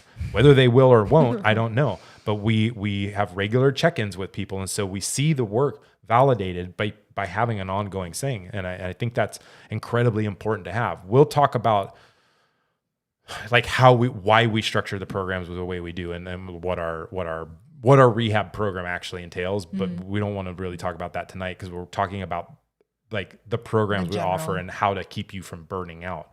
So if you have to keep like 4 and 5 and 6 week training programs, you're spending an inordinate amount of time with that dog and the cost isn't going to be there comparatively. I don't feel like, and I don't think it's benefiting the dog. Like, no. Is it really benefiting the dog and the owner at that point? I don't think so. On our next conversation, when we talk about overtraining, we'll talk about scientific proof. And we've shown that training less yields better results for the dogs. They get it more than being smoked through a program for 5 weeks of being trained every single day for a certain amount of hours and things like that. So like you have to look at this from a business standpoint. And if you think you need the time with the dog to do that, by all means, you take that. But we're telling you now, the results we're getting in this amount of time and we're able to cycle through dogs on that cycle that we talked about. That's why you could never do that when you have to keep asking for time for dogs and they're all over the map. There's 3 weeks, there's 4 weeks, there's 5 weeks, 6 weeks.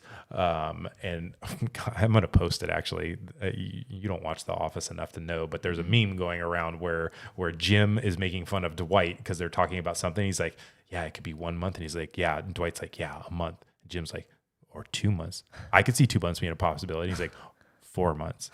Yeah, 4 months could definitely work. 8 months. And then it's like a year. I just saw it like 2 days ago and I know the scene really well. And I was like, that's fucking perfect for what we're talking about. You know, like why not? Why not like 12 weeks at some point? So if you're routinely doing that, reevaluate how you're offering programs and what you're doing and where are the inconsistencies in your program that you're not getting this stuff. So to your question of how often do we have to extend this stuff? Extremely rarely. Yeah. The one that caught us the most recently was a lab pit mix, which should give you a little bit of red flags. Number one right there. The dog had pretty severe dog aggression, stuff happening in their home. We were only going to see one of the dogs from that family.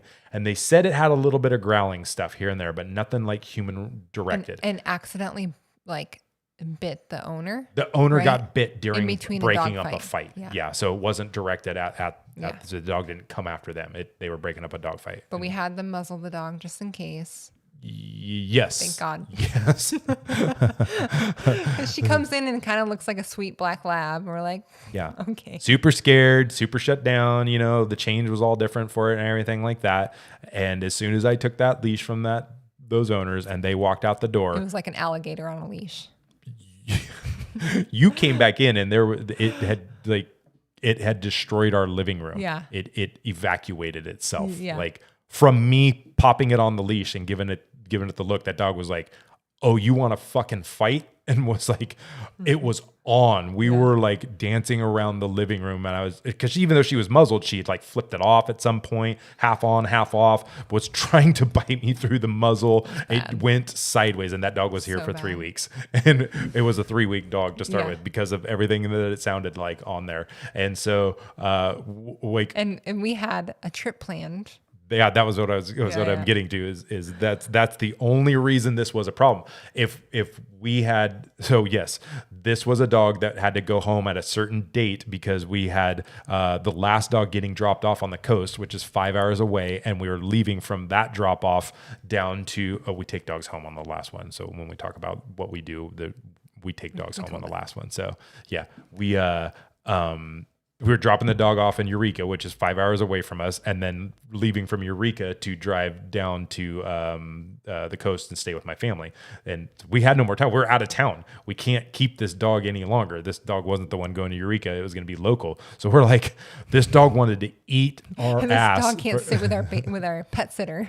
No, yeah, our pet sitter is perfectly capable of taking care of our dogs, but we don't ever leave client dogs here when she's here. And so we're like, okay, this dog wants to eat us for 5 days straight. Like that's all we're dealing with is the dog trying to kill us every time we take it in and out of a crate. And we're like, when are we going to get to training this dog? And so, we were really, really giving it some serious thought that maybe we're going to have to tell these people they're going to come either pick their dog up right about now, and we'll try this again when we get home. I wasn't real comfortable with that.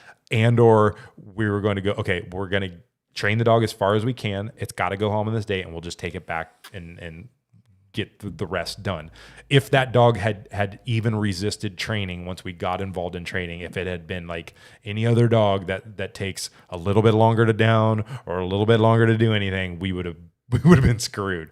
Thankfully, once we've like all came to the understanding, ain't nobody got to kill each other to get this all done. The dog settled in and moved through training quicker than normal. Yeah. So thankfully, we still got to where we wanted. And I think that's a super important thing to talk about too, is because we train for results. We don't train. I get asked that all the time. How long do the dogs get trained? How long this, that? We'll talk way more about it in the overtraining conversation we're going to have, but we're training for the end result. So as long as the dog looks good by the time we're ready, we're ready. And that end result is typically by the time they're ready to see the dog. It's got to be in a certain place for that. Yeah. So that's what we're looking for. And other than that one anomaly, it doesn't happen because, this is sort of we'll have a conversation about finances down the road, but the thing that you're going to talk, because you're going to talk a lot about it because I'm horrible with finances, but your methodology of profit first is what he talks about in there is portion control. If you take a big plate,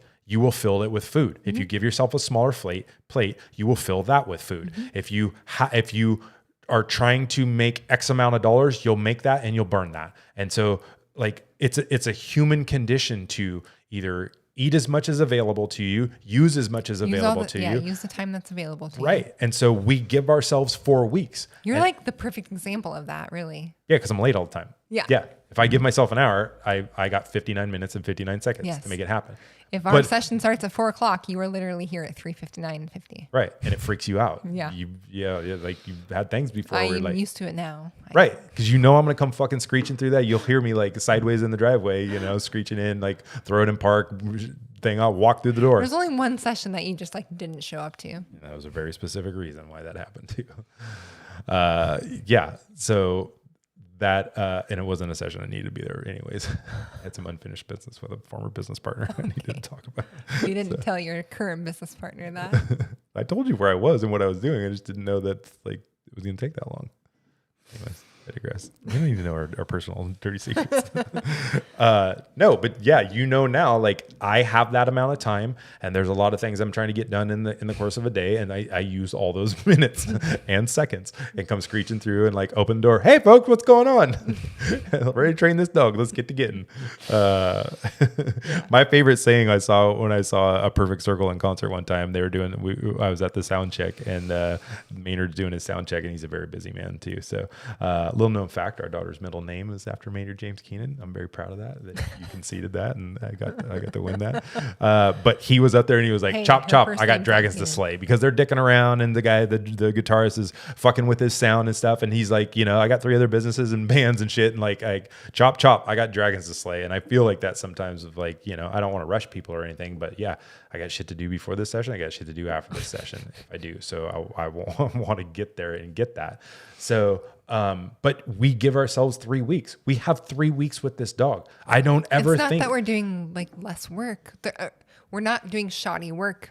No. Because we're only doing 3 weeks. Like right. We are doing a great job. It's just only taking us 3 weeks. Right. But if we had the option to constantly ask for more time, we would go like, oh, we know we have 4 weeks. Yeah. We know we have 5 weeks.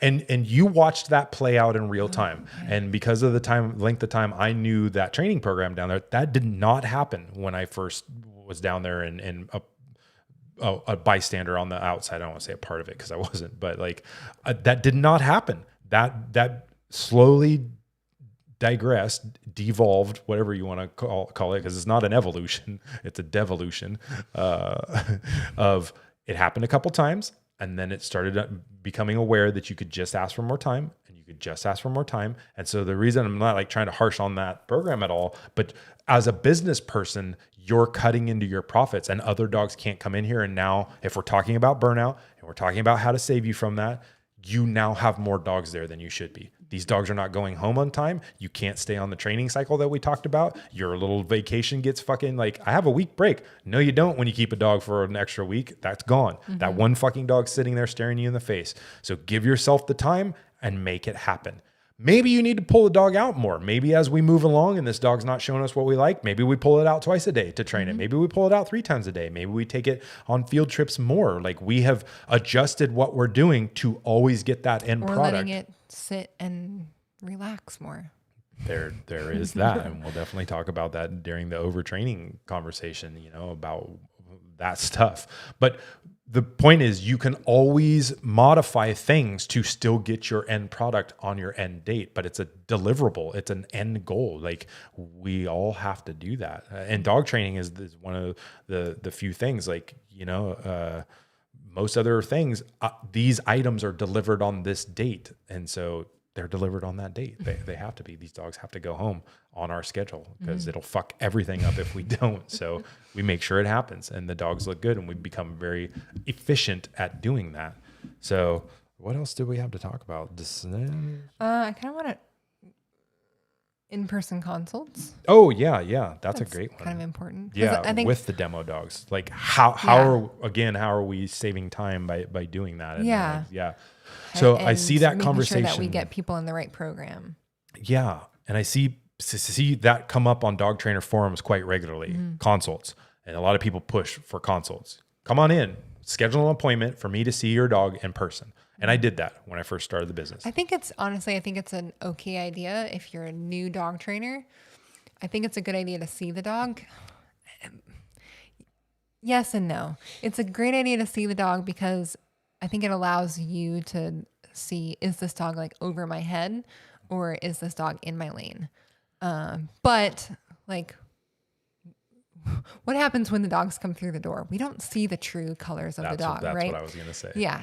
So it's like, it's kind of I'll give you the bigger egregious example of that. How many consults have we done for people where they went and or we've trained their dog, I should say, not a consult. But during our go home sessions, when we ask them way more about the history of the dog, tell us more about it now that we're here and we're done training the dog. So let me be clear. When they get a hold of us on the phone, I get enough information during that phone call and the contact form to know which program they fit in best. There's certain flags, there's certain keys that preclude them from privates, preclude them from 3 weeks and into 4 weeks and stuff like that. And then you forget until I totally forget. Yeah. And because so this is the program. And especially now because we're booked out so far, we might have not talked to them for months, beforehand. So I don't even remember what's coming through the door. And so, and you hate that. I know that. So, and then when we were doing it drop-offs together before we had that baby, then I would always ask, so remind us again why this dog's here. I hate that thing. Because you make it sound like, well, because Liz wasn't on the phone call. And I'm like, yeah, but I read through the contact form. And if you would have made notes, I would know. But no, because I want that person to kind of say it again and verbalize what's going on. So we didn't miss anything. We didn't have anything. So it's just a quick hey, tell us again, has he tried? We're just marking a few things down on their intake form. Again, is this dog human aggressive? And the reason also that I do it too, not just because I forgot about him, because I didn't. It's sometimes and often things have happened between when we talked on the phone. How many times have people said, this just happened the other day? The dog here right now, the big white shepherd, he bit a person between our phone consult and coming in. So that's pertinent information. I guess you could put the camera on me during that.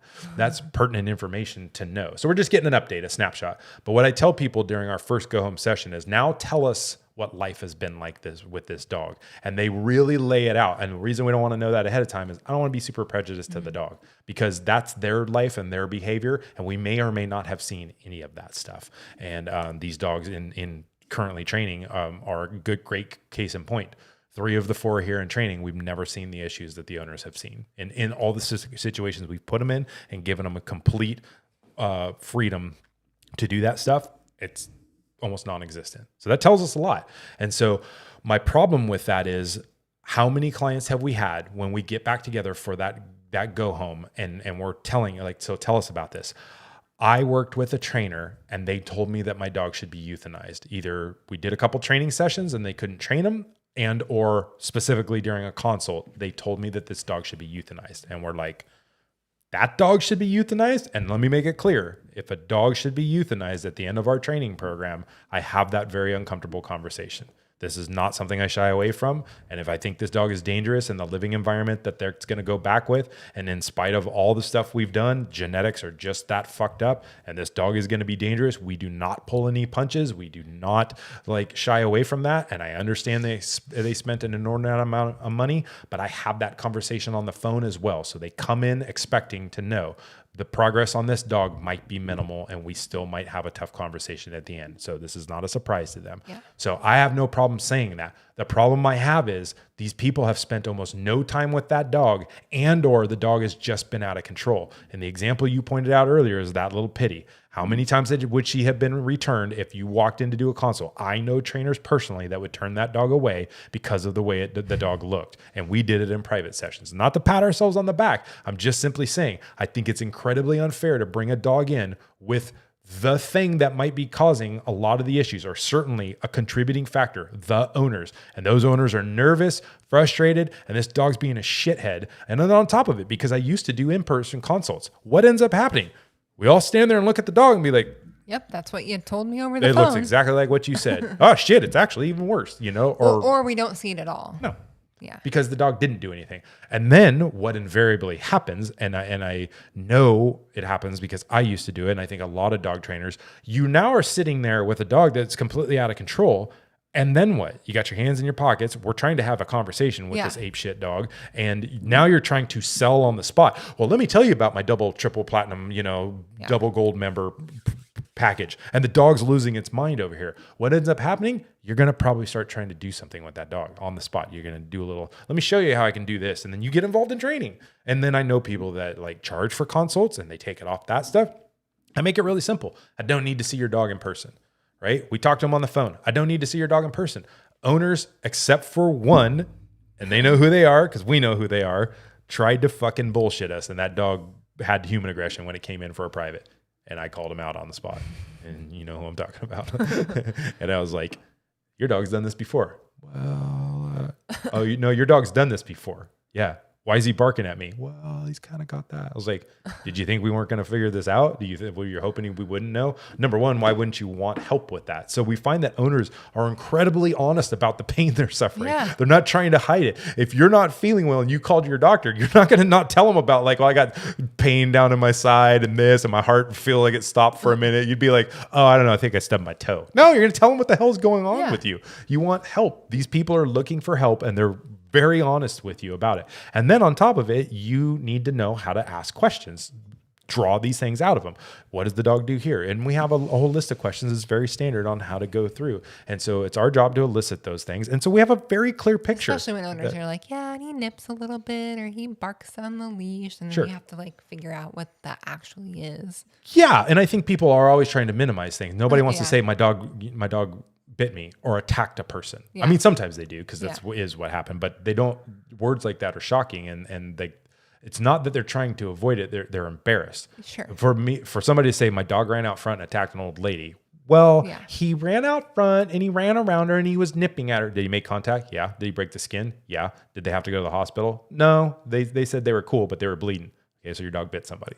So yeah, that's minimize it any way you want. Again, your dog bit somebody. It ran out front unprovoked and bit somebody. Yeah. It wasn't cornered in the house, and Uncle Jimmy shouldn't have been touching it. Why do I call everybody Jimmy? But I don't even know Jimmy's. You knew Jimmy. Oh yeah, I did know Jimmy.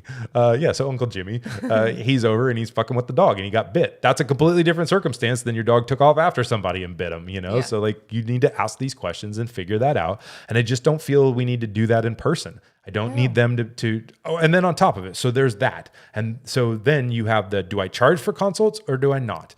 I don't want to charge for consults because I don't want to collect that money. I don't want to take it off the thing at the end. I don't want to value my time at whatever it is for me to sit here and talk to you and all that. So what I want to say is my time is really valuable and I want to spend it training. That's what the value is. Yeah. My time sitting here looking at your dog is more valuable than that. So I don't want, and people have busy lives. They don't want to take time out of their schedule to drive this dog over here, drive home, and then at that point they're like, please just take my dog. Like, yeah, can you take them? Can you take it now? Yeah. Like, no, I'm booked out for 2 months. Yeah. You know, so then okay, well, shit, I gotta load this asshole back in the truck. You know, Yeah. so everybody's busy. I think, you know, especially in traffic areas, this was an undertaking just to get here and stuff. So we do that stuff over the phone. I think it works really well. We got a great snapshot of it. It saves you time. It saves them time, and I think it saves everybody. Like, yeah, this is what's awesome. This is what's up. We've only had a couple clients that have actually asked, like, yes, we don't do the in-person consults, but we've had a couple clients ask to actually come chat with us in person. Yes, I can cover that really quickly. Yeah. Hey, I just want to come meet you. And I want to come tour the facility. It's like, it's just our house. Yeah. So no, you can't tour the facility. And then you have to weed through too for some of that stuff. And we'll actually talk, another topic is dealing with difficult clients. Yeah. And those are all great topics. If I want to tour your house, I want to meet you. I want to see what your kennel looks like. Those are all freaking out things from owners, and you need to know how to navigate that stuff. But let me make it clear.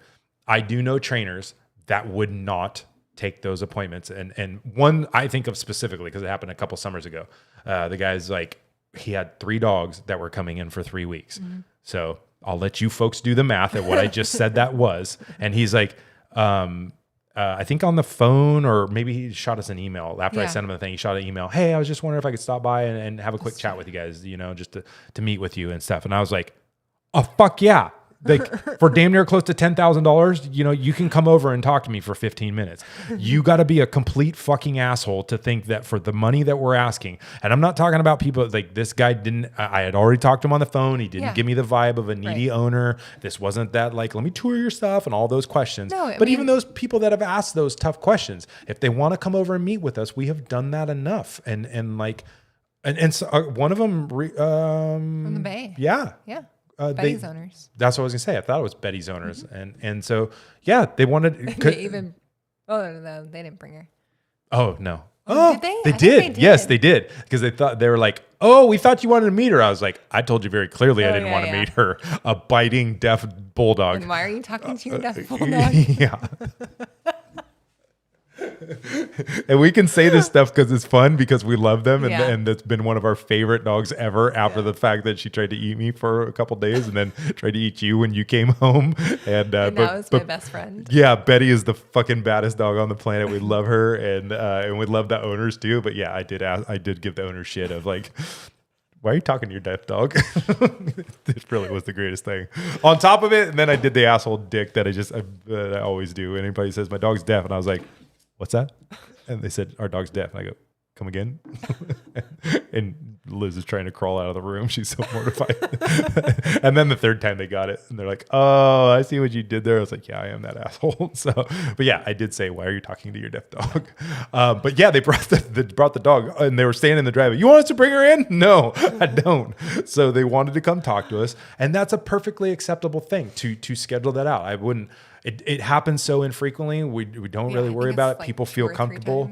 Yeah. And then it's like, we know the client is, it's like a decent client. It's not like the needy client. We can kind of like figure those out, right? Right.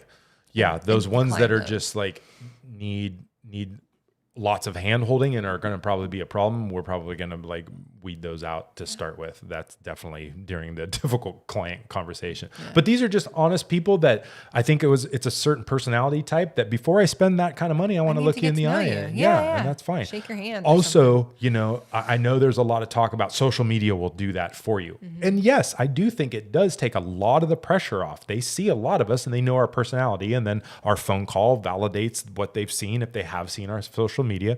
So I think because we're open and honest and relaxed on the phone, that they get a good vibe on that. And the majority of people don't need to do that. So yeah, we don't have to do in-person consults. This happens only rarely. I have to honestly, like, I don't know that I would do it for privates. I don't know that anybody's ever asked on privates either that I can think of, but at that price point, I don't know that I'm like going to schedule, because it's going to be an hour all said and done. I don't know that I'm going to schedule it for that and just be like, yeah, we'll meet when you get here. Like, I'm going to be training your dog in front of you. And I'm like, yeah, but for the other people, like, don't have the audacity for people to pay $3,750 or $5,400 and be like, I'm not going to give you half an hour of my time. Yeah, go fuck yourself. And then you're like, oh, that's terrible. What a terrible mindset. Yeah. One of the last things that is demo dogs. I have to throw it out here because I really want to drag the dog training industry kicking and screaming to a better fucking place and offering better stuff now and really helping owners. Because let's be honest, the space we're all operating in has become more than dog training. We are not the dog trainers of 20 years ago that's trying to teach a little bit of, sit and pet obedience. We are dealing with very problematic dogs, and we're dealing with very conflicted people. And this juxtaposition of people that are having dogs live in their life without structure, rules, discipline, and all this stuff is foreign to them. We are much more like counselors and therapists and guidance, like life coaches that also happen to be working with a dog. We all know the dog is the easier part of this equation. The obedience isn't hard if you know how to train dogs. This isn't the harder part of the equation. The hard part is working with humans, dealing with humans. And if you're not good at that, then again, like our first session, the first one of these talks, maybe this is the wrong line of business for you. I used to have a demo dog, and I used to take, I did, my fucking Malinois. Yeah. Yeah. I don't want to say it was like the demo dog, but I definitely took her because I was going over to people's houses and doing sessions and stuff. And I would take her as a proofing thing. And then we'd show her how fancy she was and stuff. Yeah. Let me be honest, folks. That dog fucking trained itself. Yeah. That dog was so goddamn smart. And I was my first Malinois ever. I had no idea what I was doing. Sat on your couch and just like watched her train herself, basically. The dog could probably read books. Like seriously, she's incredibly smart. And so here's my problem with demo dogs. And I know a lot of you are going to fucking hate on this. And like, I'm like challenging your religion at this point. If it's a good demo dog, it's a highly trainable dog. It's smart. It's driven. You did all the fun stuff with it. You've spent an inordinate amount of time and effort making this dog look polished. And you're a dog trainer. And you're a dog trainer. The fact that you have a well-trained dog, whoop-de fucking do. Yeah. You probably should have a well-trained dog if you're a dog trainer. You shush your mouth. Is that a reflection on our dogs? No. Okay. You see that every time Willow doesn't stay on her bed. Yeah. Why did you have a well-trained dog? Fuck it. Should at least know place at this point. Yeah. I've given up. I don't even care. But no, like, what is it showing anything? How on earth is that? And I know what breeds they tend to be. They tend to breed the very trainable dogs across the board. You're not taking your rehab success story. This dog was human aggressive and bit 5 people. And then over the course of 3 years, I've brought it to this space. Yeah. And now look at it. He's right in your face and he's looking at you. You're not going to bring that dog out. You're bringing the highly trainable, very smart, very driven. And here we go. We're losing this. It's that late in the game. And you're bringing it out and showing it what you did in methods that like don't apply. And you've spent an inordinate amount of time getting it there.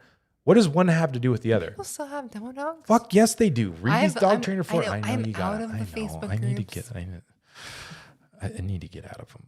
I had an argument with them. Life is so much better. My Google AdWords that I don't have, I think are going to get clipped. Somebody's on the inside. Yeah, you better watch that. He can't. The client that was just here today for the first go home session, she works for Google. So if that person tries to come after me because I dared talk about his Google AdWords, then I'm going to get Google on him. So yeah. It's an incredible amount. My demo dog's my best sales pitch. And so that's what I'm talking about. People aren't dumb, but like clients are ignorant enough to think that's what their dog is going to be. It's like the off-leash canine program, right? Like say the name? Yeah, this is what your dog's going to look like at the end of the program because these are the videos of my well-trained. He has a Frenchie, well-trained Frenchie that's like off-leash. Well, I think there's more than one of them. So they all have Frenchies? No, the like main owner. I don't know. Talking about staying in your lane, the conversation I wanted to have in there. No, because this really does apply. When you decide what kind of client you want to attract. I need to get down there. What? It's about that time. About what time? She's starting to wake up. Okay. So deciding what lane you want to be in and what client you want to attract. Yeah. I don't want to attract the type of people that are enamored with my car wrap.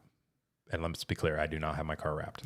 I don't want to attract the type of people that would be like overwhelmed by how awesome my demo dog is. These are not our clientele. This is not the lane we're in. We work with problems. We solve problems for people. We're human experts with dogs on the side.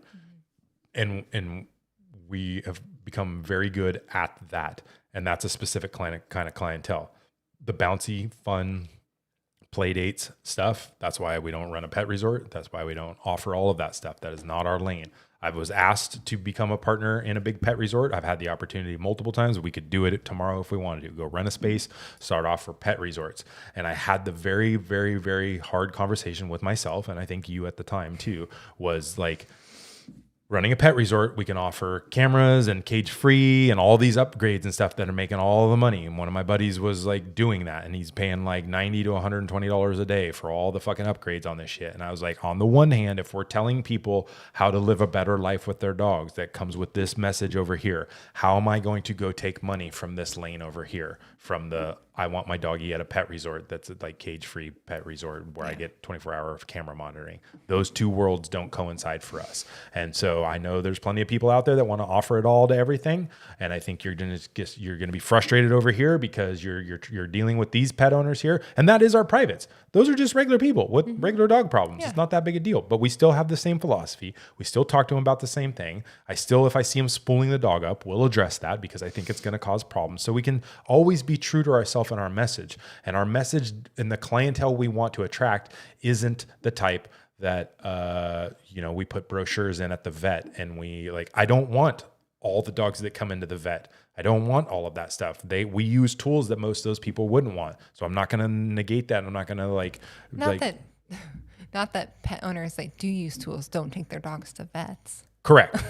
but we have clients that are receptionists at the vet and we hear what it looks like. Yeah. And anybody that's ever gone to the vet can just imagine what it typically looks like at the vet.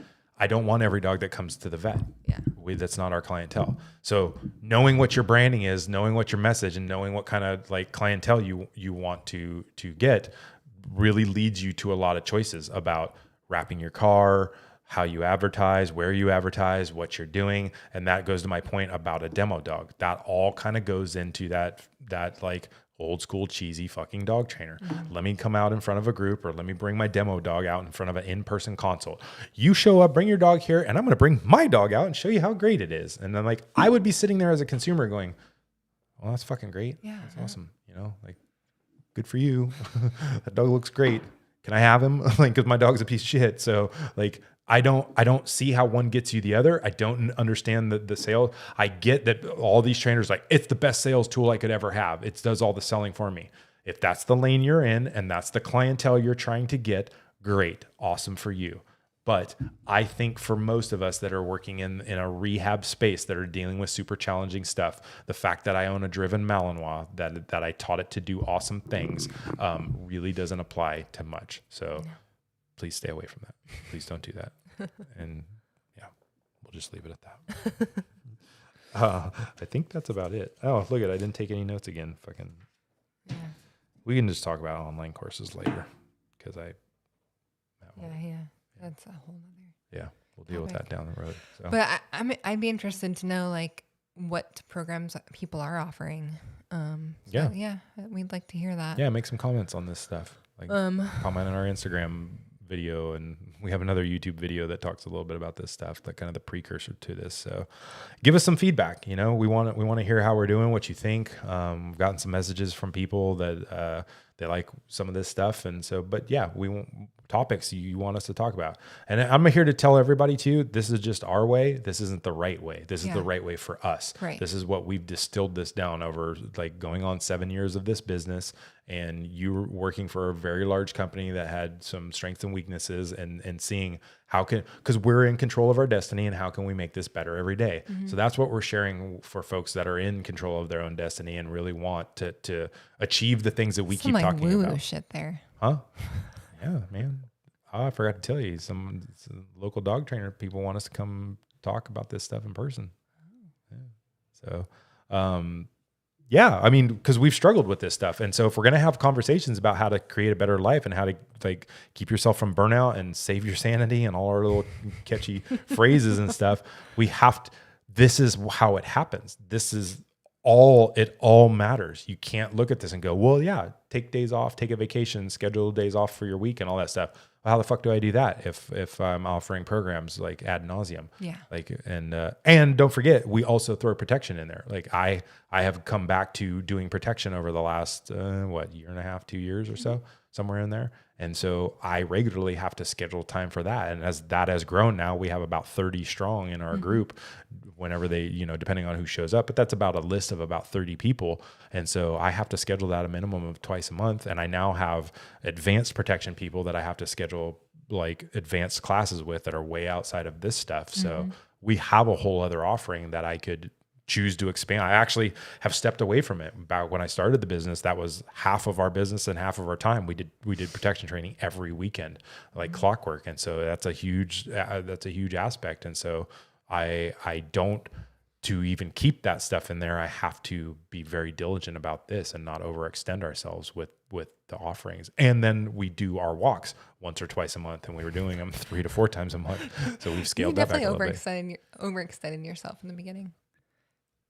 I extended myself every weekend, walks 4 times a month. And we still did that when I even came in, and I was like, 4 times a month? Yeah.